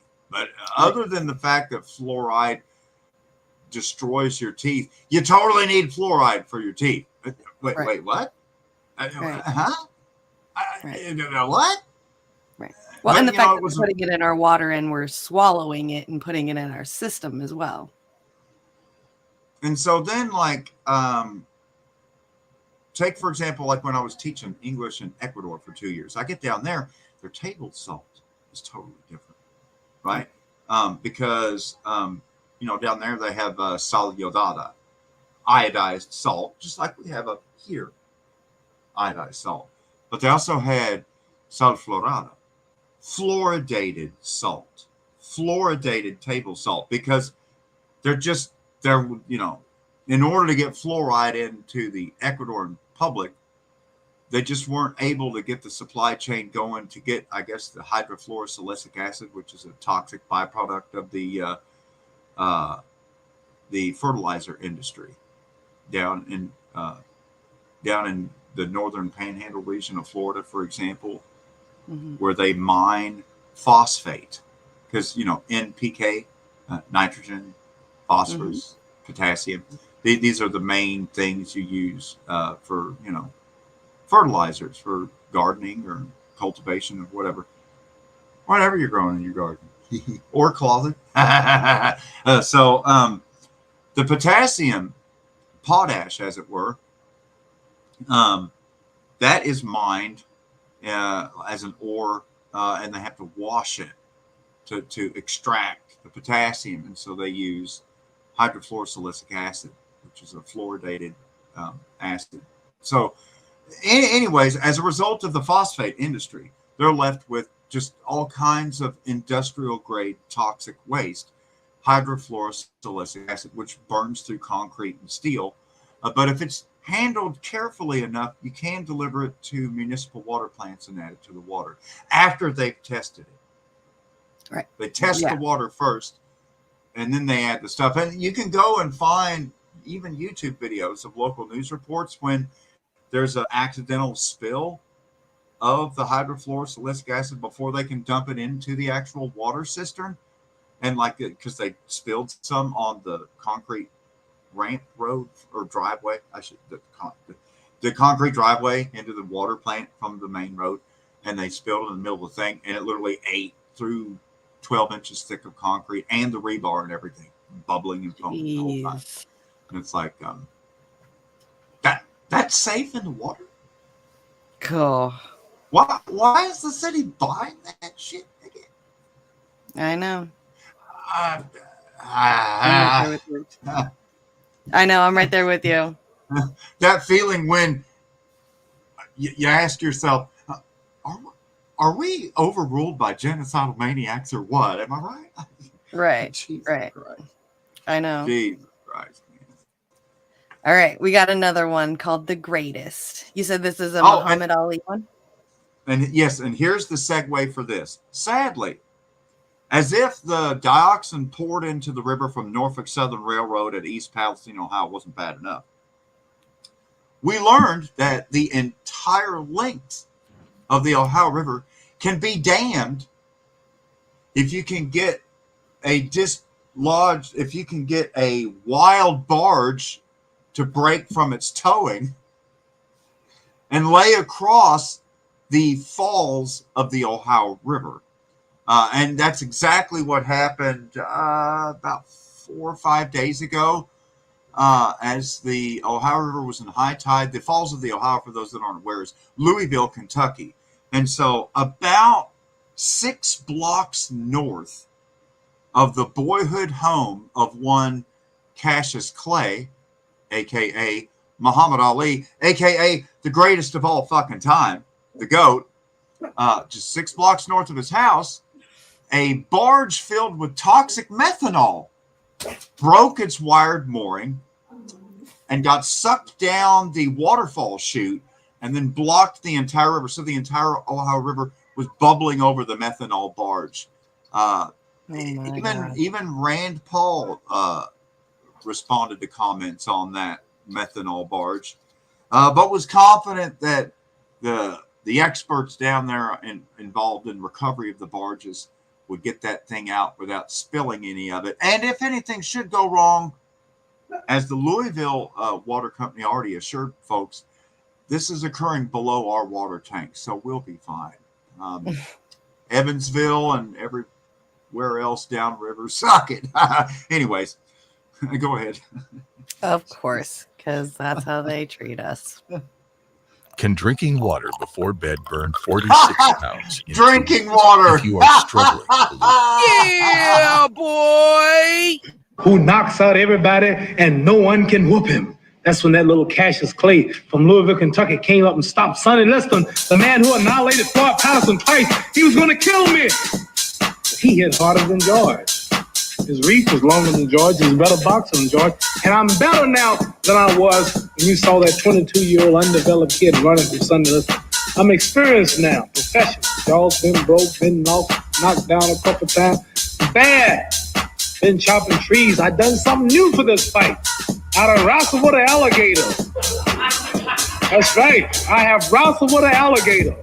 I done tussled with a whale. I done handcuffed lightning, throw thunder in jail. That's bad. Only last week, I murdered a rock, injured a stone, hospitalized a brick. I'm so mean, I make medicine sick. Bad dude. Bad. Fast. Last night, I cut the light off in my bedroom, hit the switch, was in the bed before the room was dark. Fast. And you, George Foreman, all of you chumps are gonna bow when I whoop him. All of you. I know you got him. I know you got him, Dick. But the man's in trouble. I'm gonna show you how great I am. I find myself, not for the first time, in the position of a kind of Jeremiah. For example, I don't disagree with Mr. Burford that the inequality suffered by the American Negro population of the United States has hindered the American dream. Indeed it has. I quarrel with some other things he has to say. The other deeper element of a certain awkwardness I feel has to do with it has to do with one's point of view. I have to put it that way. One's sense and one's system of reality. It would seem to me that the proposition before the House, I think that way, is the American dream at the expense of the American Negro, or the American dream is at the expense of the American Negro, is a question hideously loaded, and that one's response to that question, one's reaction to that question, has to depend on the effect on where you find yourself in the world, what your sense of reality is, what your system of reality is. That is, it depends on assumptions which we hold so deeply as to be scarcely aware of them. A white South African, or a Mississippi sharecropper, or a Mississippi sheriff, or a Frenchman driven out of Algeria, all have, at bottom, a system of reality which compels them to, for example, in the case of the French exiles from Algeria, to defend French reasons having ruled Algeria. Mississippi or the Alabama sheriff, who really does believe, in the case of a Negro boy or girl, that this woman, this man, this child must be insane to attack the system to which he owes his entire identity. Of course, for such a person, the proposition of which we're trying to structure tonight does not exist. And on the other hand, I have to speak as one of the people who've been most attacked by what we must now here call the Western or the European system of reality. What white people in the world, white come from Europe, how it's back to America. Believe then, whatever one's reaction to this proposition is, has to be the question of whether or not civilizations can be considered as such equal, or whether one civilization has the right to overtake, subjugate, and in fact destroy another. Now what happens when that happens? Leaving aside all the physical facts that one can quote, leaving aside rape or murder, leaving aside the bloody catalog of oppression, which we are in one way too familiar with already. What this does to the subjugated, most private, most serious thing this does to the subjugated, is to destroy his sense of reality. It destroys, for example, his father's authority over him. His father can no longer tell him anything because the past has disappeared. And his father has no power in the world. This means, in the case of an American Negro, born in that glittering republic, and in the moment you are born, since you don't know any better, every stick and stone and every face is white, and since you have not yet seen a mirror, you suppose that you are too. It comes as a great shock, around the age of 5 or 6 or 7, to discover the flag which you have pledged allegiance, along with everybody else, has not pledged allegiance to you. It comes as a great shock to discover that Gary Cooper killing off the Indians when you were rooting for Gary Cooper, that the Indians were you. It comes as a great shock to discover that the country, which is your birthplace, and to which you owe your life and your identity, has not in its whole system of reality evolved any place for you. My conscience won't let me go shoot my brother, or some darker people, or some poor hungry people in the mud. a big powerful America, and shoot them for what? They never called me nigga. They never lynched me. They never put no dogs on me. They never robbed me of my nationality, raped and killed my mother and father. What I'm going to shoot them for what? How can I go shoot them? Little poor black people, little babies, little children, women. How can I shoot them poor people? I'll just take me to jail.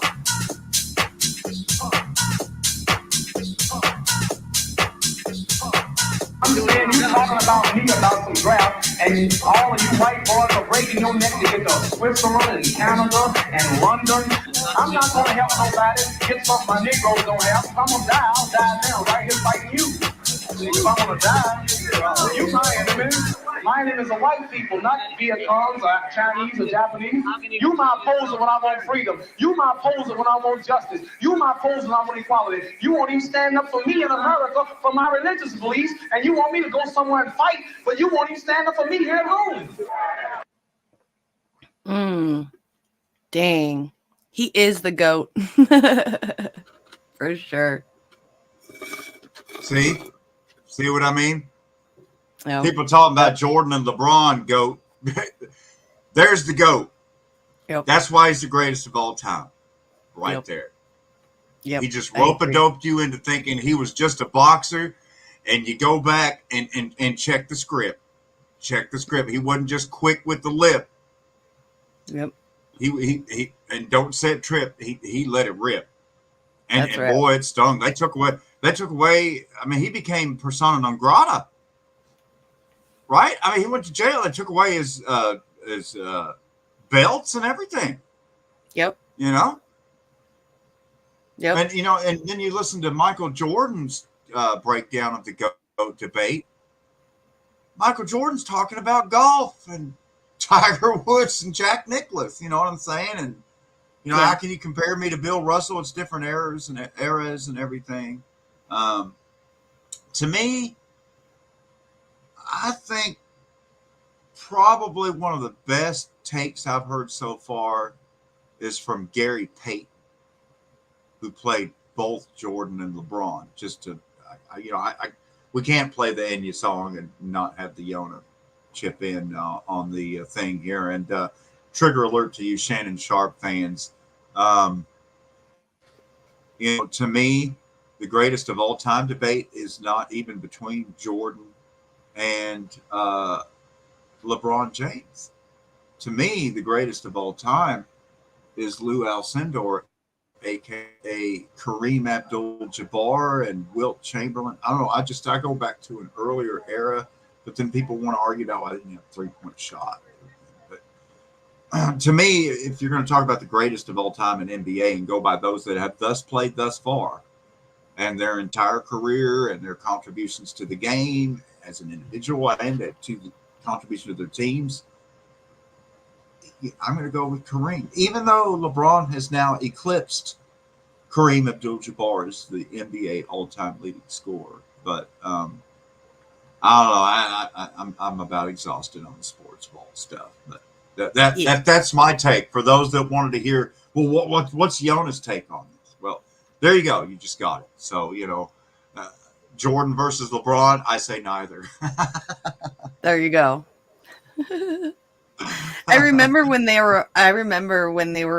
everybody was obsessed with Michael Jordan, and then he went to baseball and people just started not liking him, and then he went to golf and people really didn't like him. And then I remember when LeBron became the MVP and just this big person, and I was at a friend's house watching the basketball game, not even knowing who LeBron James is, and they're like, he's about to be the greatest of all time, they're giving him the MVP, and I was just like, who is this guy?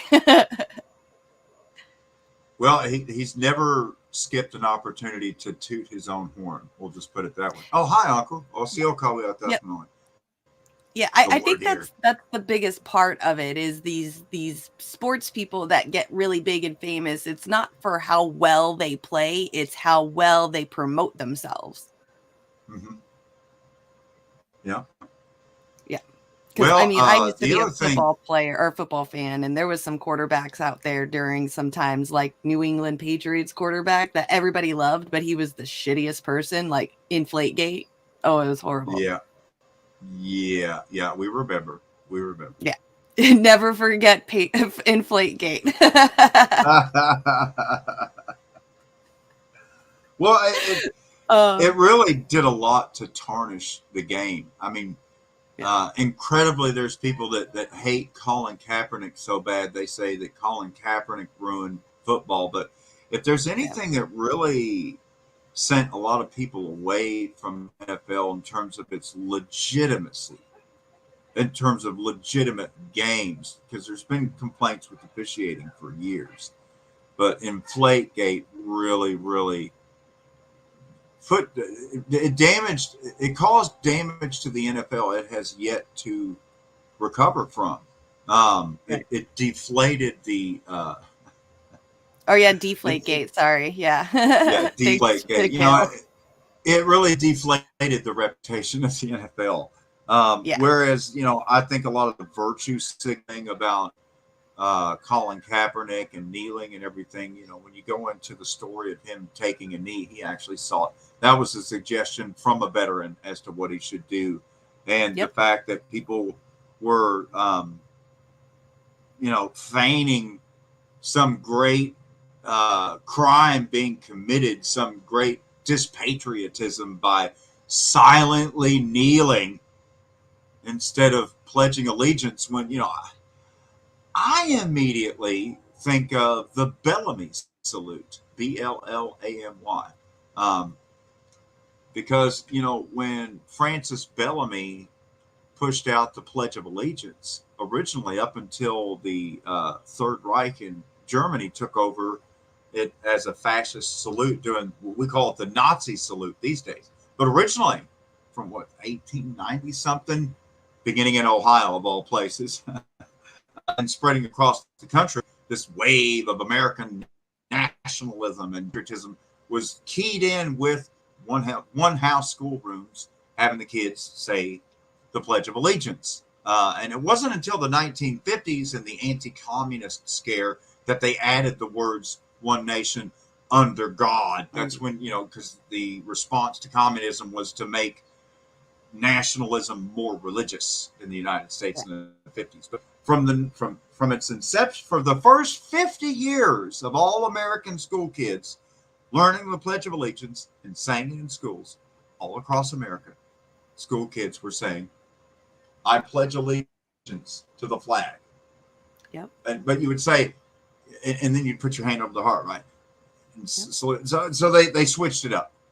No more Bellamy salute for the Pledge of Allegiance. But it's interesting to me the parallels in fascism when you go back to the development of the public education system with Horace Greeley and indoctrination, and we see where public schooling has reached the crescendo today of a battlefield between parental rights and the school district rights over medicine that your child receives on campus with or without your prior consent or even telling you, you know, and how that's played out in Washington, D.C. and Tennessee. And San Diego was the major groundbreaking case. In fact, that's Aaron Siri, who's the lead counsel for the Informed Consent Action Network, aka ICANN, which is the legal arm of Dell Bigtree and the Highwire and their organization, where they've really been leading the access for all Americans in the world at large to learn about what's going on with regulation of the pharmaceutical industry by the FDA and the CDC, and different products and procedures that are licensed and or emergency use authorized by the governmental agencies. And so, for example, there was a lot of hoopla, rightfully so, about the big pharma saying you don't get to see anything about our Koofy shots for 75 years. But they lost in court and had to cough it up. And so, you know, we've been getting drips of information. But in the case of the San Diego district, you know, they've got, what's his name? Richard Pan, right? The kooky California state legislature, Richard Pan, Dick Pan. who's pushed forth all of the non-consent things and jabby type legislations in Sacramento for Californians. Right. You know, you take the 105 to the 405 to the PCH, the Californians. But in San Diego, they made an end run around because, you know, Newsom's kind of wishy-washy. Gavin Newsom's a spineless fucking jellyfish. He's kidding you. And so the San Diego School District decided unilaterally to declare that for the next school year, they all have to receive the Kooky Boopies. And so I filed and said, wait a second. School district doesn't allow me declarations like that. Only the State Department of Health or yada, yada, yada. And they wanted the district court, then it went to the appellate court, then they wanted the Supreme Court, and it's just been slam dunk, slam dunk, slam dunk. And so now a legal precedent has been established, at least with regards to individual school districts. Individual school districts cannot unilaterally mandate that children just receive medications or shots or anything at that time, that there are health organizations that will do that for us. And I don't know, depending on how this new international treaty works out with the WHO, maybe we won't even have to worry about the local school district or the city or the county or the state or the national government. The WHO from Europe is going to tell me what Junior has to have to go to school. Because they've declared that we're in a pandemic again. It's really scary what's going on. It is. Pay no mind. Especially with kids. Especially with kids. You know, I used to eat and drink and do all kinds of things to my own body. But it becomes a totally different game when you go to prepare a meal or give something. Whenever I go to buy something at the store, like just we're on a road trip and I you know, it's time for a potty break. We've been on the interstate for so long, right? And I go into the gas station, and what used to be just an easy exercise of just go and grab something to drink. Well, I go to grab something for the kids to drink. This is going to take a while. I got to read the ingredients on every one of these labels. I mean, goddamn, because if you give your kid the wrong thing to drink, you did it to yourself. What have you done? You know what I'm talking about? Oh, you give them the wrong sugar water. Yep. Oh my God! It's like the 7th grade volcano experiment. It's like shout out volcano party. Mm-hmm. Hey, there he is. There he is. The devil. There's Kaya Soda. What? You gonna play piano for us? Oh, he's camera shy. See, he knows. He knows. That's so cute. All right, we are done now. What do you got going on this week? So, coming up this Friday, I got to get the link out to Master. We'll see if she can join in. But Chanda said she wanted to jump in on one of the streams. So I'm really looking forward to mind melding like Spock the Vulcan with the fantastic journalists and entertainers at War Media up there in the Pacific Northwest. I'll be coming up on Yona. Hi, Yona with the lower cast, the Peasants Podcast, live Friday nights on Odyssey and Rumble. After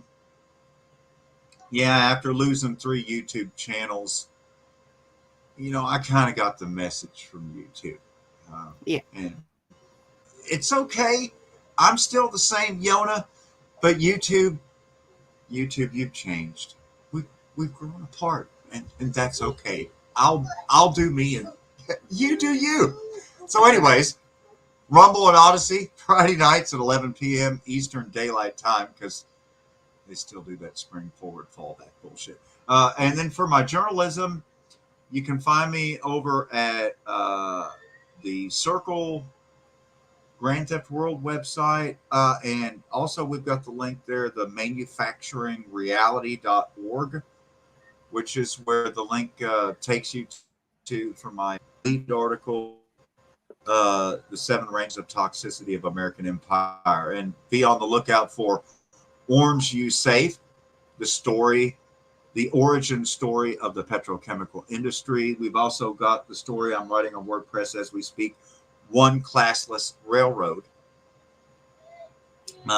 which is about the latest merger, because railroading in North America, there's class 1, class 3 railroad, be over 100 class 1 railroads prior to President Carter signing the Staggers Act, which completely deregulated railroads and replaced the Interstate Commerce Commission, or the ICC, which was established in 1982. Anyways, long story short, after 100 years of railroading with multiple Class 1 railroads, Staggers Act passes in 1980. We had over 100 railroads. Kind of like the same thing we had with our media companies, you know, radio and TV and newspaper. Used to be over 100 media companies. Now there's 4, you know. And the same thing with the Monopoly Board now. We're basically got 4. Well, it's actually 5 right now. But there was 6. And now there's only 5 railroads left because Canadian Pacific just merged and the merger was approved because there's no more Sherman Antitrust Act. So we have CPKC, the latest new addition to the Class 1 monopolies, Pacific, Kansas City Southern. Just like when Burlington Northern merged with Santa Fe, they became BNSF, a wholly owned subsidiary of Berkshire Hathaway. Shout out Warren Buffett. So, you know, it's a monopoly game. And that's the other. So I got Orange You Safe, One Classless Railroad, and the super big story, the refinery. And that's the one that's taken forever because they do have good security there. Damn. But it's fun doing journalism in between DoorDashes and Uber, I got to say. That is so cool. That is so cool that you get to do that. You make me want to get into the delivery business now. Just start driving everywhere. Well, you know, the whole purpose of the Yona is to give voice to the voiceless.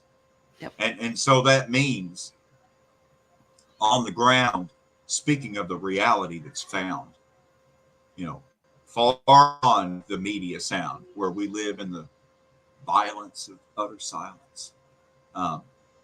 You know, and the classic example to leave people with is the fact that we've had railroad derailments going on. We've had chemical releases going on repeatedly. So it took a special type of outrageous malfeasance to alert the American public to that derailment. And I would point out that for the first week of the derailment, it was kept in the shadows of the mainstream media thanks to the fucking Chinese balloon story. And so for me, the takeaway with Image Productions, with Grand Theft World, with Liberty Radio News, with each and every one of us as viewers and as content creators, the takeaway is to always focus and keep your focus on reality, on the ground, and not on the dictated fake stories and propaganda that's sent out from inside the castle wall gates. Because that's what James Baldwin talks about after Muhammad Ali in that song. You know, it's all about your perspective. How do you perceive reality? How do you view the world? So if you've lived in Beverly Hills and Ranchos Palos Verdes or wherever your entire fucking life in a gated community, of course the lens through which you perceive reality itself and how you view everything else is so completely and utterly warped because you don't even know people that know what it's like to be poor. Mm-hmm. And so you believe that every single homeless person is unemployed and a drug addict, for example. You know, what's incredible to me is that people are finally making these connections now. And it's because of Jimmy's show. It's because of Uncle Warren's show. It's because of Marcus's show. It's because of AM Wake Up. It's because of Last American Vagabond. And so, you know, everyone should take heart that, you know, don't believe the numbers on your YouTube viewers watching. Don't believe the numbers on Rockfin. These messages, this coverage, you know, don't lose heart and think, nobody's watching this, nobody cares. No, we are making a difference.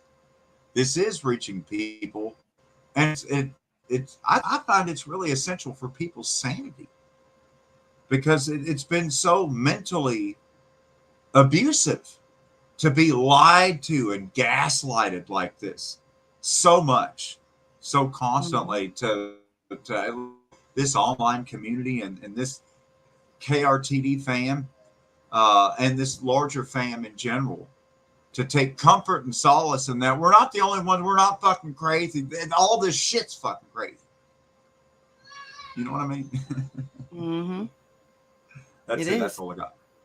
All right. All right. I am going to get out of here, you guys. Yeah. Thank you guys for coming. Go Start, John, Miguel, Warren, Peace Dove. Let me see, who else did I forget? Ed, Imagine That, Anthony. Okay, if I forgot you, I just didn't scroll up too high. But I am high, so that's all that matters. I did forget one last thing. I forgot to cover the Trump story on purpose. That's it. Bless you guys. Yeah. Thank you so much for not even bringing up that name today. Jesus Christ. I know YouTube is just full of it, so thank you. Ugh. Yeah. See what Ghost Star says. Trump crowd. We went to a different orange. They're all covering orange man bad, and we covered orange agent bad. That's right. Yeah, different bad orange. All right, you guys.